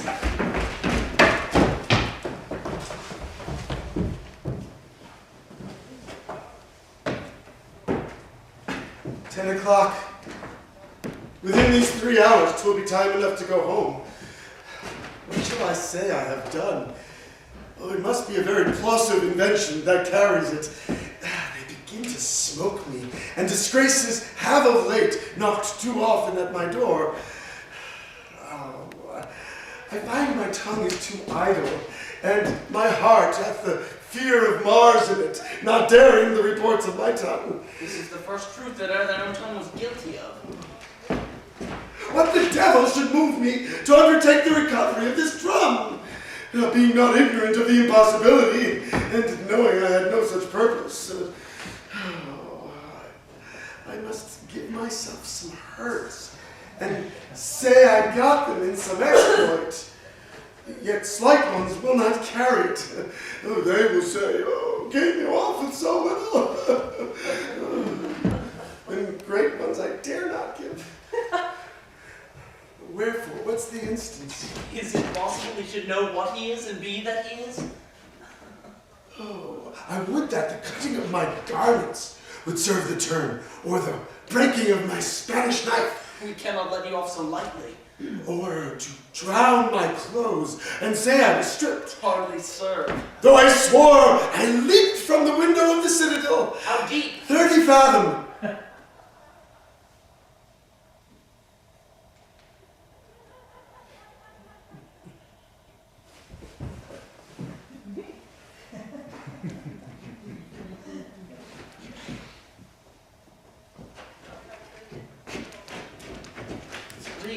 Scarce make that be believed.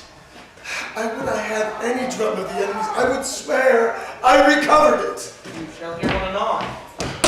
Oh, a drum now of the enemy's. Troppo mamusos. Cargo, cargo, cargo, Oh, ransom, ransom! Do not hide my eyes. Bosco, Tromudo, Bosco.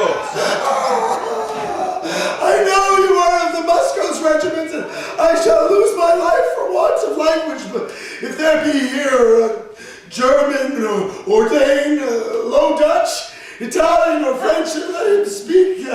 I'll discover that we shall undo the Florentine. Bosco, Navada. I understand thee, and can speak thy tongue. Kennedy Bonto, sir. But take thee to thy fate, for 17 pistols are at thy bosom. Oh, pray. Manca, Narbonian, Dulce. For Scorbadochos, little Baborcho. The general is content to spare thee yet, and prevent as thou art, to lead thee on to gather from thee. Blachly, thou mayst inform something to save thy life. Oh, let me live, sir. And all the secrets of our camp will show their strength, their purposes. Nay, I'll speak that which you will wonder at. But wilt thou faithfully? If I do not, damn me. Accordo Ninta. Come, the dreaded space. I will tell the Count Brazilian and my brother Leah Potter would keep him muffled till you do hear from him. Captain, I will. Till then, keep it dark and safely locked.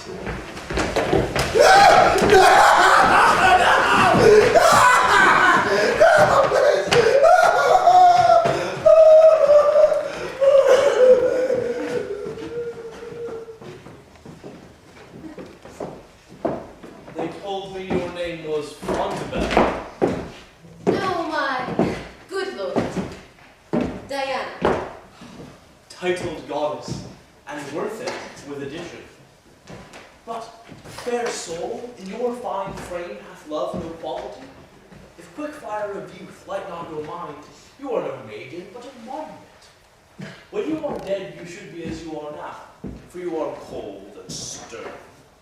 But now you should be as your mother was when your sweet self was gone. She then was honest. So should you be. No, she did duty, such my lord, as you owe to your wife. Come, no more of that. I prithee, do not strive against my vows. I was compelled to her, but I love thee, and by love's own sweet constraint, I will forever do thee all grace of service. So you serve us, till we serve you. But when you have our roses, you barely leave our thorns to prick ourselves, and mock us with our barrenness. How have I sworn? 'Tis not many oaths that makes the truth, but the plain, single vow that is vowed true. What is not holy, which we swear not by? But take the highest to witness, then pray you tell me, if I should swear by God's great attributes, I loved you dearly. Would you believe my oaths when I did love you ill? This has no holding, to swear by him whom I protest to love, that I will work against him. Therefore, your oaths are words and poor conditions, unsealed. At least in my opinion. Change it. Be not so wholly cruel. Love is holy, and my integrity ne'er knew crafts you do charge men with. Stand no more on, but give thyself unto my sick desires, who then recovers. Say thou art mine, and ever my love as it begins shall so persever. I see that men make ropes in such a snare that we should forsake ourselves. Give me that ring. I'll lend it thee, my dear, but have no power to give it from me. Will you not, my lord? It is an honor belonging to our house, bequeathed down from many ancestors that were the greatest obloquy in the world and we to lose. Mine honors such a ring. My chastity is a jewel in our house, bequeathed down from many ancestors that were the greatest obloquy in the world and me to lose. Thus your own proper wisdom brings in the champion honor on my part against your so. Here, take my ring. My house, my honor, yea, my life be thine, and I'll be bid by thee. When midnight comes, knock at my chamber window. I'll order take my mother shall not hear. Now, will I charge you in the band of truth, when you have conquered my yet vacant bed, remain there but an hour, nor speak to me. My reasons are most strong, and you shall know them, when back again this ring is delivered. And on your finger in the night I'll put another ring, and what in time proceeds will token to the future our past deeds. Adieu! Till then, and fail not. You've won a wife of me, though there my hope be done. Heaven on earth I have won by wooing thee.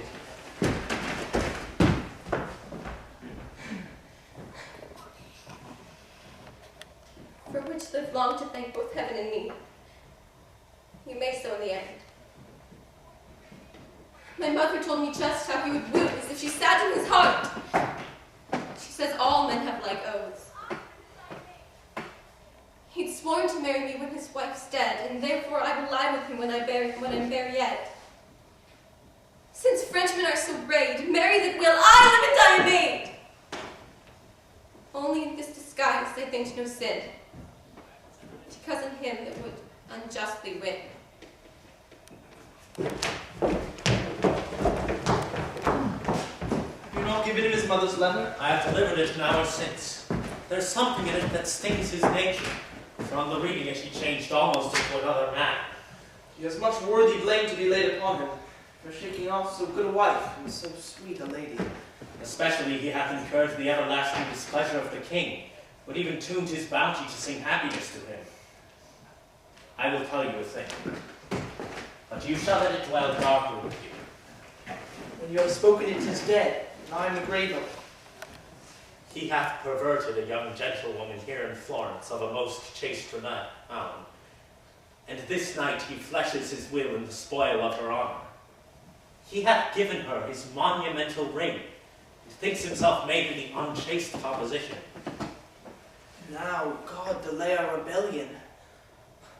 As we are ourselves, what things are we? Merely our own traitors. So he that in this action contrives against his own nobility, in his proper stream o'erflows himself. Is it not men damnable in us to be trumpeters of our unlawful intents? Shall we not then have his company tonight? Not till after midnight, for he is dieted to his hour. That approaches apace. I would gladly have him see his companion anatomized, that he might take a measure of his own judgments. We will not meddle with him till he come. In the meantime, what hear you of these wars? I hear there is an overture of peace. Nay, I assure you, a peace concluded. What will Count Resilient do then? Will he return to France? I perceive by this demand you are not altogether of his counsel. Let it be forbid, sir. So should I be a great deal of his act. Sir, his wife, some 2 months since, fled from his house. Her pretense is a pilgrimage to St. Jacques le Grand, which holy undertaking with most austere sanctimony she accomplished. And there residing, the tenderness of her nature became as a prey to her grief. In fine, made a groan of her last breath, and now she sings in heaven. How is this justified?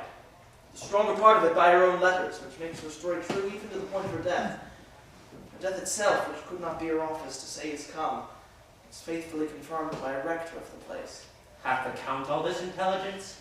Aye, and the particular confirmations, point from point, so to the full arming of the verity. I am heartily sorry he will be glad of this. How mightily sometimes we make us comforts of our losses. And how mightily some other times we drown our gain in tears. The great dignity that his valor hath here acquired for him shall at home be encountered by a shame as ample. The web of our life is of a mingled yarn, good and ill together. Our virtues would be proud if our faults whipped them not, and our crimes would despair if they were not cherished by our virtues.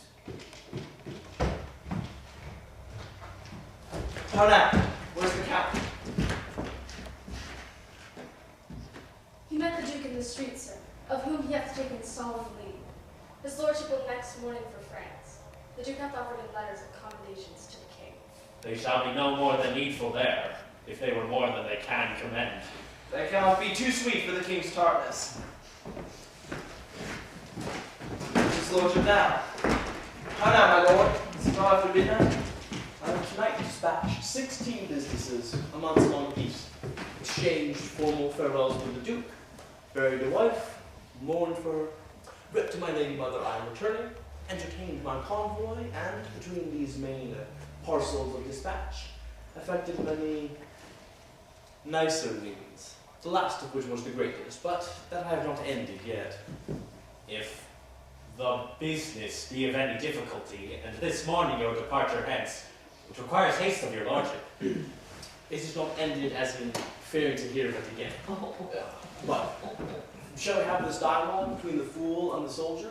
Come, bring forth this counterfeit module. He hath deceived me, like a double-meaning prophesier. Bring him forth. He has sat in the stocks all night, poor gallant knave. No matter. How does he carry himself? He weeps like a wench that had shed her milk. He hath confessed himself to Morgan, whom he supposes to be a friar, from the time of his remembrance to this very instant disaster of his setting in the stocks. And what think you he hath confessed? Nothing of me, has he? His confession is taken, and it shall be read to his face. If your lordship be in it, as I believe you are, you must have the patience to hear it. Plague upon him. Muffled. He can say nothing of it. Hush, hush. Woodman comes. Oh, Tartarosa!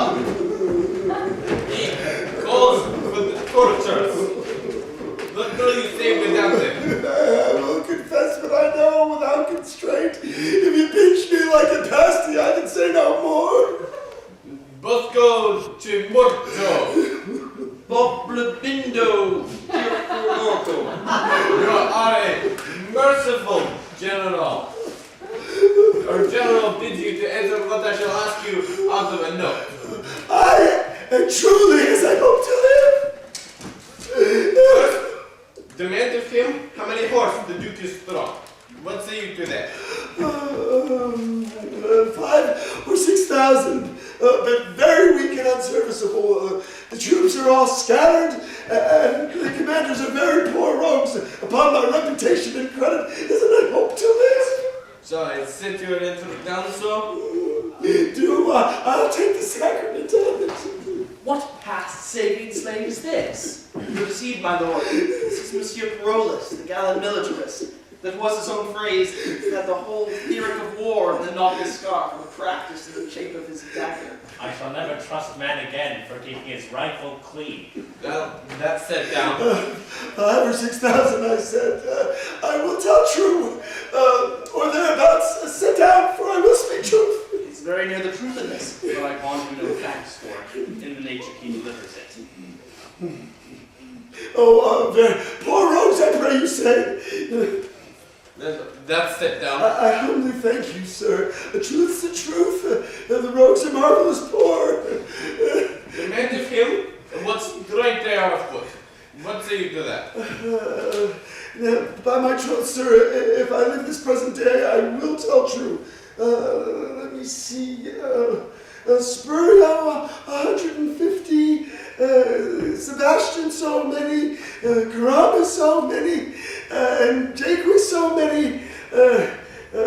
Giltian, Cosmo, Lodovic, and Gratii, 250 each. My own company, Chitofer, Vermont, and Benthia, 250 each. So that the muster file, rotten and sound, amounts not to 15,000 head, half the which dare not shake the snow from off their cassocks, lest they shake themselves to pieces. What shall be done to him? Nothing, but let him have thanks.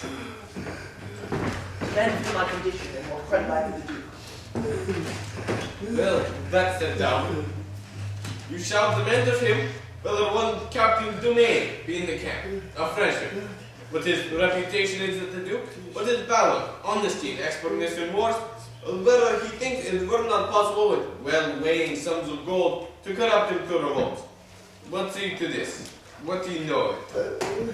I beseech you, let me answer the particular of the interrogators. Demand them singly.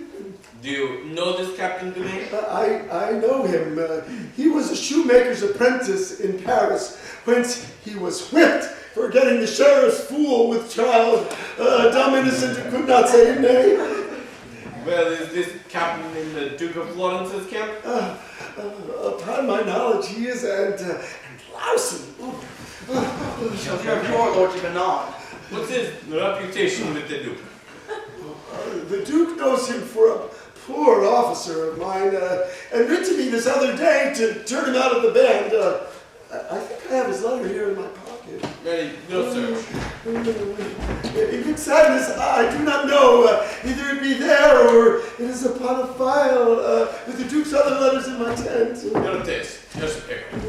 So, read it to you. I do not know if it be it or no. Our interpreter does it well. Excellently. Diane, the Count of... Oh, that is not the Duke's letter, sir! That is an advertisement to a proper maid of Florence, one Diana, to take heed of the allurements of one Count Resilient, a foolish idle boy, but for all that, very ruddish. I pray you put it up again. Nay, I'll Read it first, by your faith. My meaning in it, I protest, was very honest in behalf of the maid. For I knew the young count to be a dangerous and lascivious boy, who is a whale to virginity and devours up all the fry it finds. Damnable both sides row! When he swears us, let him drop gold and take it. After he scores, he never pays the score. Half won is a match well made, match and well make it. He ne'er pays after that's take it before. And say a soldier Diane told thee this: men are to mingle with, boys are not to kiss. For account of this, the count of fool, I know it, who pays before, but not when he does owe it. Thine, as he bound to thee in thine ear, paroles. He shall be whipped for the argument with the scribe on his forehead. This is your devoted friend, sir. The manifold linguist and the omnipotent soldier. I could endure anything before but a cat, and now he's a cat to me. I perceive, sir, but the general's looks, we shall be fain to hang you.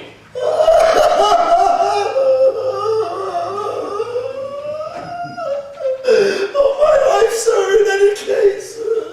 Not that I am afraid to die, but that my offenses being many, I may repent out the remainder of nature. Oh, let me live, sir, in a dungeon or in the stocks or anywhere so that I may live. We'll see what may be done, so you confess, really. Therefore, once more to this Captain Dumain. You have answered to his reputation with the Duke and to his valor. What is his honesty? He will steal an egg, sir, out of a cloister. For rapes and ravishments, he parallels a centaur. He will lie, sir, with such volubility that you would think truth were a fool. Drunkenness is his only virtue, for he will be swelling drunk. And he will do no harm in his sleep, save to the bedclothes about him. But they know his conditions and they lay him in straw. I can say little else for his honesty, sir. He has everything that an honest man should have. What an honest man should have, he has nothing. I begin to love him for this. For this description of thine honesty, a pox on him for me. He's more and more a cat.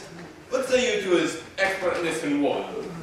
His soldiership I know not, save in England he had the honor to be officer there in a place called Miland. Yet thou villainy so far that the rarity redeems him. A pox on him. He's a cat still. His qualities being at this poor price, I need not to ask you if gold will corrupt and curable.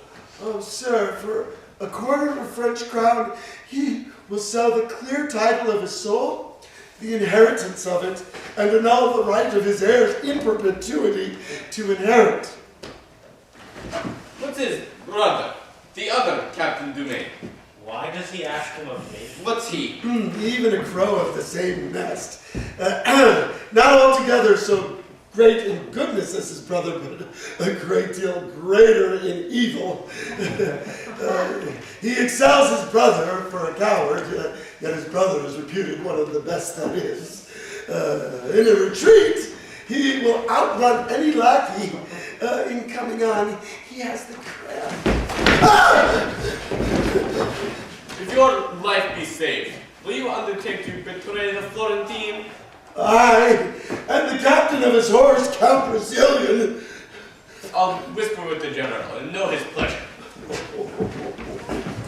I'll no more of drumming, a plague of all drums. Only to seem to deserve well, and to beguile the supposition of that lascivious young boy, the Count, have I run into this danger. Yet who would have suspected an ambush where I was taken? There is no remedy, sir, but you must die. The general says that you have so traitorously discovered all the secrets of your own army, and made such pestiferous reports of men very nobly held, that you can serve the world for no honest use. Therefore, you must die. let me live, sir. Or let me see my death. That you shall, and take your leave of our friends. So look about you. Anybody here?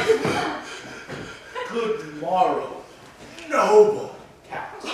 God bless you, Captain Burrows. God save you, noble captain. Captain, what greeting will you to Madame Lefeu? I am for France. Captain, will you give me a copy of the sonnet you wrote to Diana in behalf of the Count Brazilian? If I were not a very coward myself, I compel it of you. But very well.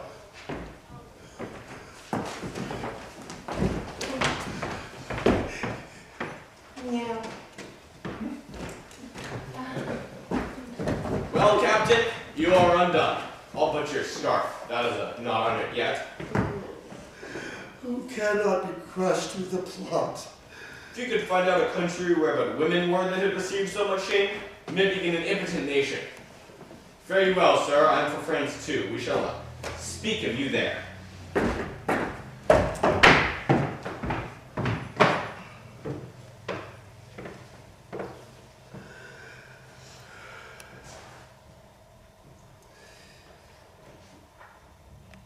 Yet I am thankful.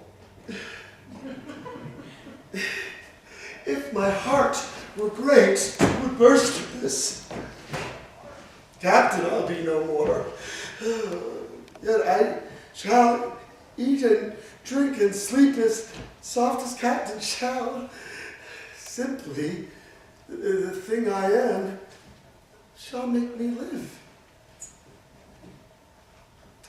Who knows himself a braggart? Let him fear this, that it will come to pass that every braggart shall be found an ass. Rust knife, cool blushes, and perilous live. Safe distant shame, being fooled by foolery thrive. There is a place and means for every man alive.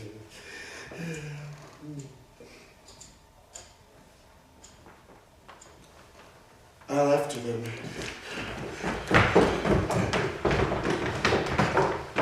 And you may well perceive I have no wrong here.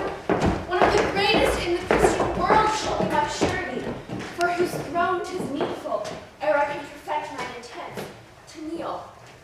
Time was I did him a desired office, dear almost as his life. I am duly informed his grace is at Marseille, to which place we have convenient convoy. You must know, I am supposed dead. The army breaking my husband hies him home, where heaven aiding will be before our welcome. Gentle madam, you never had a servant whose trust your business was more welcome. Nor you, mistress, ever a friend whose thoughts more truly labor to recompense your love. Doubt not but heaven hath brought me up to be your daughter's dower, as it hath fated her to be my motive and helper to a husband. Oh, strange men, that can such sweet use make of what they hate, when saucy trusting of the cousin thoughts defiles the pitchy night. So lust doth play with what it loathes, for that which is away. But more of this hereafter. You, Diana, under my poor instruction, yet must suffer something in my behalf. I am yours upon your will to suffer. Yet I pray you, but with the word that time will bring on summer, the briar shall have leaves, as well as thorns, and be as sweet, as sharp. We must away. Wagon is prepared, and time revives us. All's well that ends well, still defies a crown. Ere the course that ends is the renown.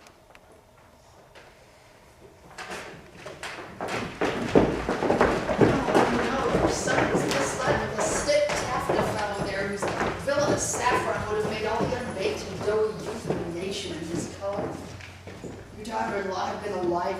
power, and your son here at home more advanced by the king than by that red-tailed humblebee I speak of. Or would I have not known him? It was the death of the most virtuous gentlewoman that ever nature had praised for creating. If she had partaken of my flesh, and cost me the dearest groans of a mother, I could not have owed her a more rooted love. 'Twas a good lady. 'Twas a good lady. We may pick 1,000 salads or relight on such another herb. Indeed, madam, she was the sweet marjoram of the salad, or rather the herb of grace. They are not salad herbs, you knave. They are nose herbs. Well, I have no great Nebuchadnezzar, madam. I have that much skill in grass. Whether dost thou profess thyself, a knave or a fool? A fool had a woman's service, madam, and a knave had a man's. Or your distinction? I would cousin the man of his wife and do his service. Ah, so you are a knave in his service indeed. And I would give his wife my bauble, madam, to do her service. I will subscribe for thee, thou art both knave and fool. At your service. Well, if I cannot serve you, madam, I can serve a personage as great as you are. Who's that? Why, the Black Prince, madam, alias the Prince of Darkness, alias the Devil. Hold thee. There's my purse. I give thee not this to suggest thee from thy master thou talkst of. Serve him still. I'm a woodland fellow, madam, that always loved a great fire. And the master I speak of ever keeps a good fire. But sure, he's the prince of the world. Let his nobility remain in his court. I am for the house with a narrow gate that I take to be too little for pomp to enter. Well, some men humble themselves, nay, but the many will be too chill and tender, and they'll be for the flowery way, which leads to the broad gate and the great fire. Go thy ways. I begin to be aweary of thee, and I tell thee so before because I would not fall out with thee. Go thy ways. Let my horses be well looked to without any tricks. If I put any tricks upon a madam, they shall be Jade's tricks, which are their right by the law of nature. A shrewd knave and an unhappy. So he is. My lord that's gone made himself much sport out of him. By his authority he remains here, which he thinks is a patent for his sauciness. And indeed he has no pace, but runs where he will. I like him well. 'Tis not amiss. And I was about to tell you, since I heard of the good lady's death, and that my lord your son was upon his return home, I moved the king, my master, to speak in behalf of my daughter Maudlin, which in the minority of them both, his majesty, out of a self-gracious remembrance, did first propose. His highness hath promised me to do it, and to stop up the displeasure he hath conceived against your son, there is no fitter matter. How does your ladyship like it? With very much content. And I wish it happily effected. His highness comes post from Marseille. He will be here tomorrow, or I am deceived by him that in such intelligence hath seldom failed. It rejoices me that I hope I may see him ere I die. I have letters that my son will be here this night. I shall beseech you to remain with me until they meet together. Madam, I was thinking with what manners I might safely be admitted. You need but plead your honorable privilege. Lady, I thank my God it holds yet. Madam, yonder's my lord, your son, who, with a patch of velvet on his face, whether there be a poxy scar under her nose, the velvet nose, it is a goodly patch of velvet. A scar, nobly got, or a noble scar, is a good livery of honor, so belike is that. But it is a poxy carbonatoed face. Let us go and see your son, I pray you. I want to talk with the young noble. But the succeeding posting day and night must wear your spirits low. You cannot help it. Since you made the days and nights as one, behold, you do so grow in my requital, as nothing can reach you. In happy time, this Lord may help me to his majesty's ear, if he would spend his power. God save you! And you? What's your will? That it will please you to give this poor petition to the king. The king's not here. Not here? Not indeed. He had to move last night with more haste than is his use. Oh Lord, how I lose our peace!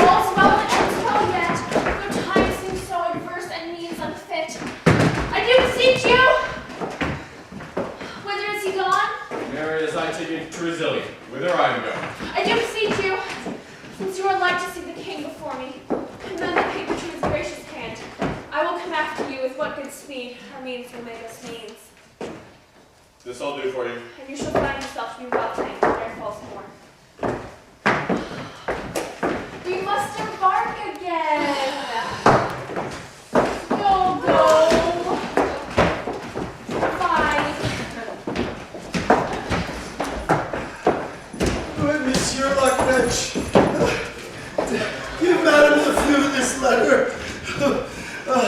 I have, ere now, certain better known to you, when I held familiarity with fresher clothes. But I am muddied now in Fortune's mood, and smell somewhat strong of her strong displeasure. Truly, Fortune's displeasure is but sluttish.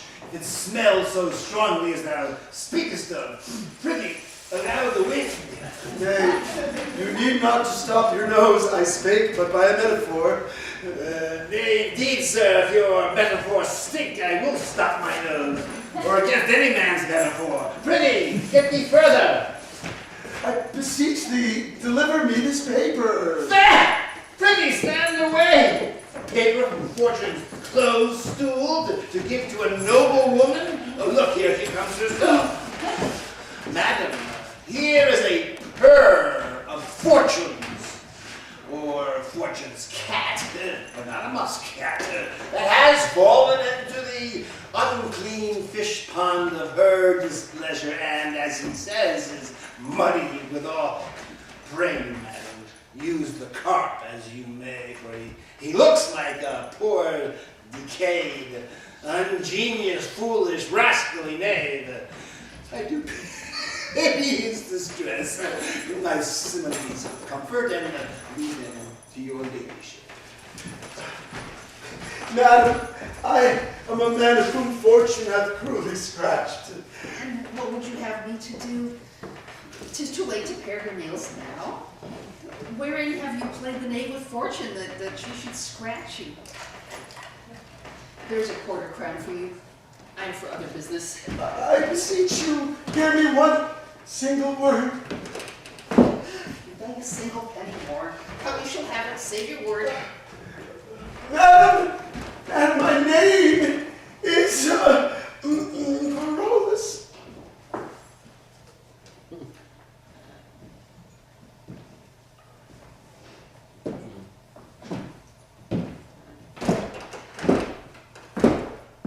You beg more than a word then.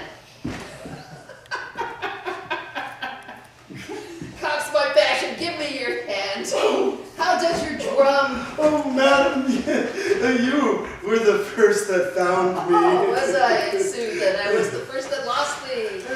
It lies in you to bring me in some grace, for you did bring me out. I'm a cunning knave. Would thou put upon me at once both the office of God and the devil? The king's coming. Sir, inquire further after me. I had talk of you last night. Though you are a fool and a knave, you shall eat. Go to. Oh, praise God for thee, yo. We lost a jewel of her, and our esteem was made much poorer by it. But your son, as mad and folly, lacked the sense to know her estimation home. 'Tis past, my liege, and I beseech your majesty to make it natural rebellion, done in the blaze of youth, when oil and fire, too strong for reason's force, o'erbears it and burns on. My honored lady, I have forgiven and forgotten all, though my revenges were high bent upon him and watched the time to shoot. This I must say, but first I beg my pardon. The young lord did to his majesty, his mother, and his lady offense of mighty note, but to himself the greatest wrong of all. He lost a wife whose beauty did astonish the survey of richest eyes, whose words all ears took captive, whose sweet perfections, hearts that scorn to serve, humbly called mistress. Praising what is lost makes the remembrance dear. Well, call him hither. We are reconciled, and the first view shall kill all repetition. Let him not ask our pardon. The nature of his great offense is dead, and deeper than oblivion have we buried the incensing relics of it. Let him approach a stranger, no offender, and inform him so is our, well, he should. I shall, my liege. What says he to your daughter who spoke? All that he is hath reference to your highness. Good. Well, eventually we have a match. I have letters sent me that set him high in fame. He will swell on it. I am not a day of season. Thou mayest see a sunshine and a hail in me at once. But to the brightest beams distracted clouds give way, so stand thou forth. The time is fair again. My high repentant claims, dear sovereign, pardon to me. All is whole, not one word more of the consumed time. Let's take the instant by the forward top. For we are old, and on our quickest decrees the inaudible and noiseless foot of time seals ere we can effect them. Do you remember the daughter of this lady? Admiringly, my liege. At first I stuck my choice upon her, ere my heart durst make too bold the herald of my tongue, where the impression of mine eye in fixing contempt his scornful perspective did lend me, which warped line of every other favour into a most hideous object. Thence it came that she whom all men praised, and whom myself, since I have lost, have loved, was in mine eye the dust that did offend. Well excused. That thou didst love her strikes some schools away from great comment. But love that comes too late, like a remorseful pardon, slowly carried, to the great sender turns a sour offense, crying, that's good that's gone. Be this sweet Helen's knell, and now forget her. Send forth your amorous token for fair Magdalen. The main consents are had, and here we'll stay to see our widower's second marriage day. Which better than the first, O dear, heaven bless, or ere they meet in me, O nature cease. Come on, my son, in whom my house's name must be digested. Give a favor for me to sparkle in the spirits of my daughter, that she may quickly come.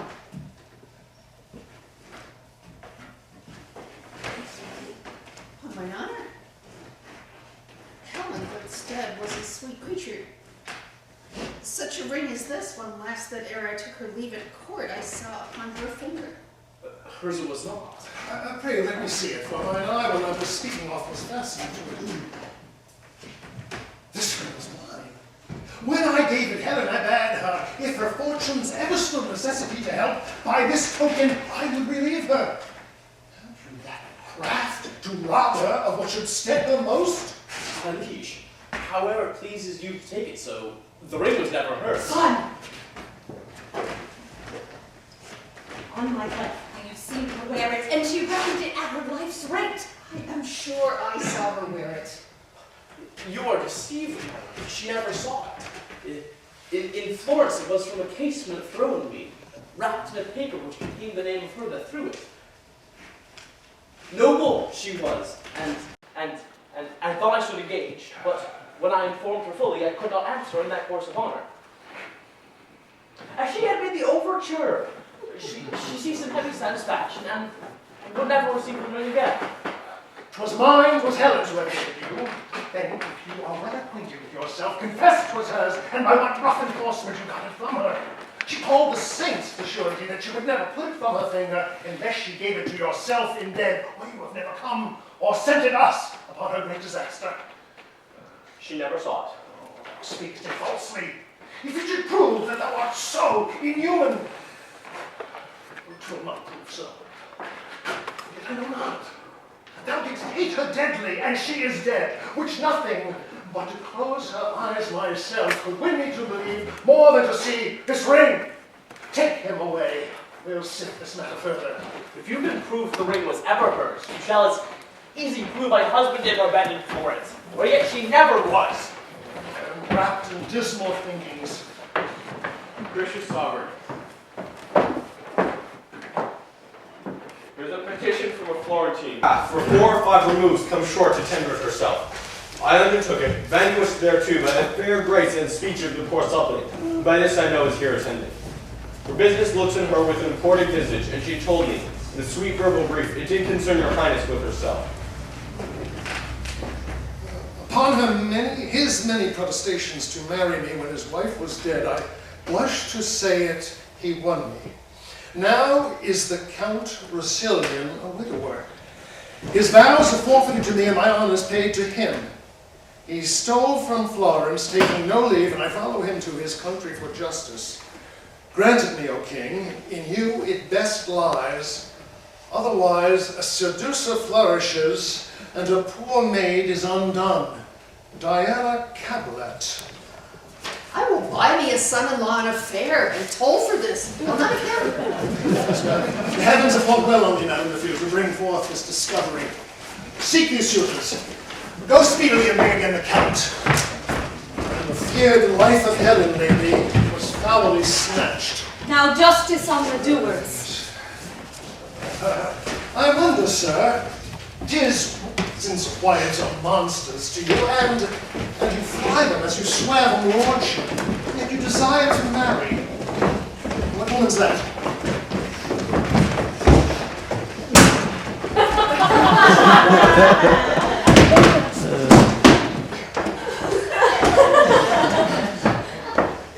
I am, my lord, a wretched Florentine, derived from the ancient Capulet.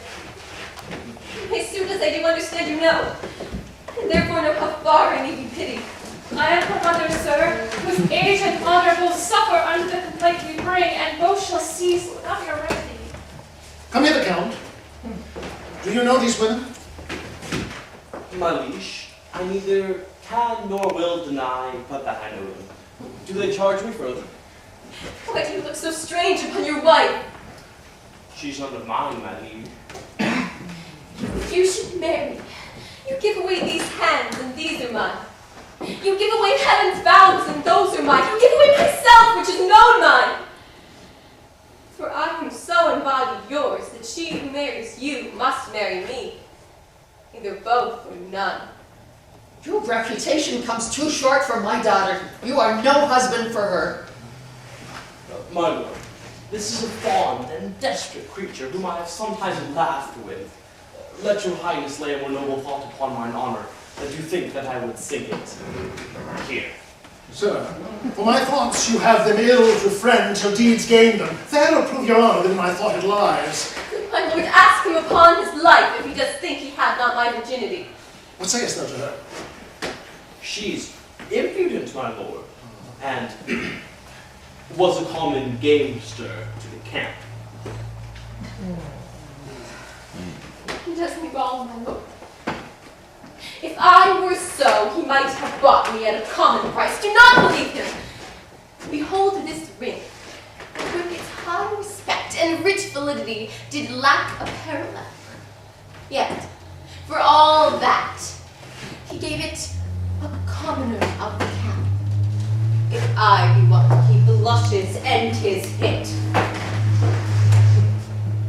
Of 6 preceding ancestors that gem, conferred by testament to the sequent issue, hath it been owned and worn.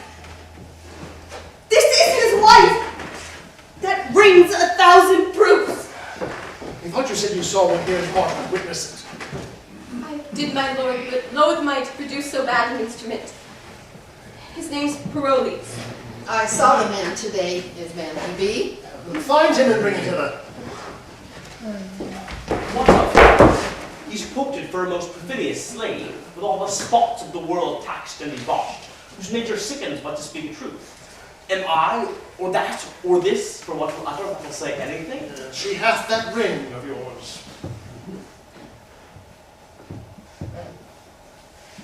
I think she has. Certain it is, I liked her, and boarded her in the wanton way of youth. But she knew her distance, and did angle for me, madding my eagerness with her restraint, as all impediments in fancy's course are notice of more fancy. In time, her infinite cunning and modern grace subdued me to her rate. She got the ring, and I had that which any inferior might at market price have bought. I must be patient. You that turned off the first so noble wife may justly guide me. I pray you yet, since you lack virtue, I will lose a husband. Send for your ring. I will bring it home, and give me mine again. I have it not. What ring was yours, I pray you? Sir, one much like, same upon your finger. know you this ring? This ring was his of late. And it was this I gave him, being a bed. The story then goes false. You threw at him out the casement. I have spoke the truth. But, my lord, I do confess the ring was hers. But you bargain shrewdly. Every feather starts you. Is this the man you speak of? I know. Tell me, sir, but tell me true, I charge you, not fearing to displeasure your master, which upon your just proceeding, I'll keep off. By him and by this woman here, what know you? So please your majesty, my master hath been an honorable gentleman. Tricks he hath had in him which gentlemen have. Come, to the purpose. Did he love this woman? Faith, sir, he loved her. But how? How, I pray you? He loved her as a gentleman loves a woman. And how is that? He loved her and loved her not. As thou art a knave and no knave? What an equivocal companion is this? I am a poor man and at your majesty's command. He's a good drum, my lord, and a naughty orator. Did you know that he promised me marriage? Faith, I know more than I'll say. But wilt thou not speak all thou knowest? Yes, so please your majesty,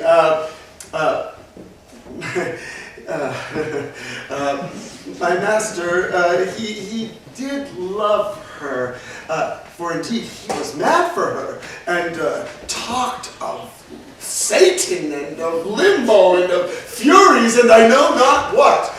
Yet I was in that credit with them at that time that I knew of their going to bed and other motions, as promising marriage, and things which would derive me ill will to speak of, so I will not speak what I know. Thou hast spoken all already, unless thou being said they're married. But thou art too subtle in thy evidence, therefore stand aside. This ring you say was yours. I, my lord. Where did you buy it, or who gave it to you? It was not given me, nor did I buy it. And who lent it to you? It was not lent to me neither. Where did you find it then? I found it not. If it were yours by none of all these ways, how could you give it him?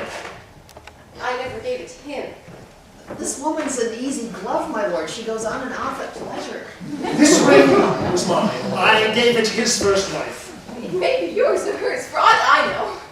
Take her away. I do not like her. To prison with her and away with him. Unless thou tellest me where thou hadst this ring, thou diest within this hour. I'll never tell you. Take her away. I'll put in bail, my liege. I think he now some common customer. By Jove, if ever I do mend, it was you. Wherefore hast thou accused him all this while? Because he's guilty and he's not guilty. He knows I'm not a maid, and he'll swear by it. I'll swear I am a maid, and he knows not. Great king, I am no strumpet. By my life, I'm a maid, or else I am your own wife. She does abuse our ears. To prison with her. Good mother, fetch my bail. Stay, royal sir. The jeweler that owes this ring is sent for, and he shall surety me. But for this lord, who hath abused me as he knows himself, though yet he never harmed me, here I quit him. He knows himself my bed he hath defiled, and at that time he got his wife with child. Dead though she be, she feels her young one kick, so there's my riddle. One that's dead is quick.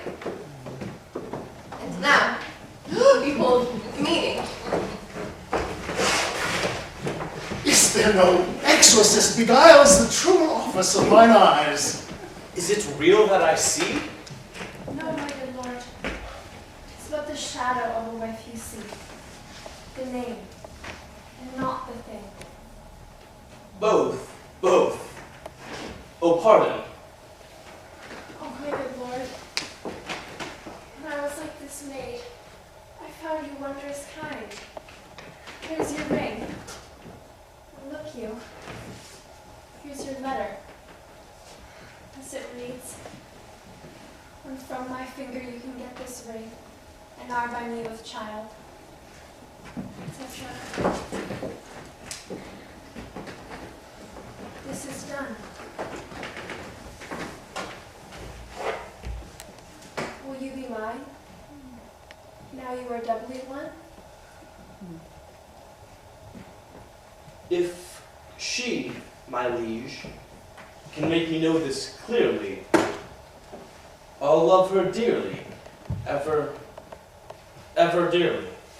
If it appear not plain and prove untrue, deadly divorce, step between me and you. Oh, my dear mother, do I see you living? When I smell onions, where shall we forgot? Tell the brown lend me that handkerchief. So, I beg thee, wait on me home, I'll make sport with thee. Let thy courtesies alone, they are scurvy ones. Let us from point to point the story know, to make the even truth in pleasure flow. If thou beest yet a fresh uncut flower, choose thou thy husband, pay thy dower. For I can guess that by thy honest aid, thou keepest a wife herself, and thyself a maid. Of that, and all the progress more or less resolvedly, more leisure shall express. All yet seems well. And if ends so meet, the bitterer past, more welcome is the sweet. The king's a beggar. Now the play is done. All's well that ends. If the suit be won, That you express content. At which we will pay. With strife to please you, Day exceeding day. Ours be your patience then. And yours our parts. Your gentle hands lend us. And take our hearts.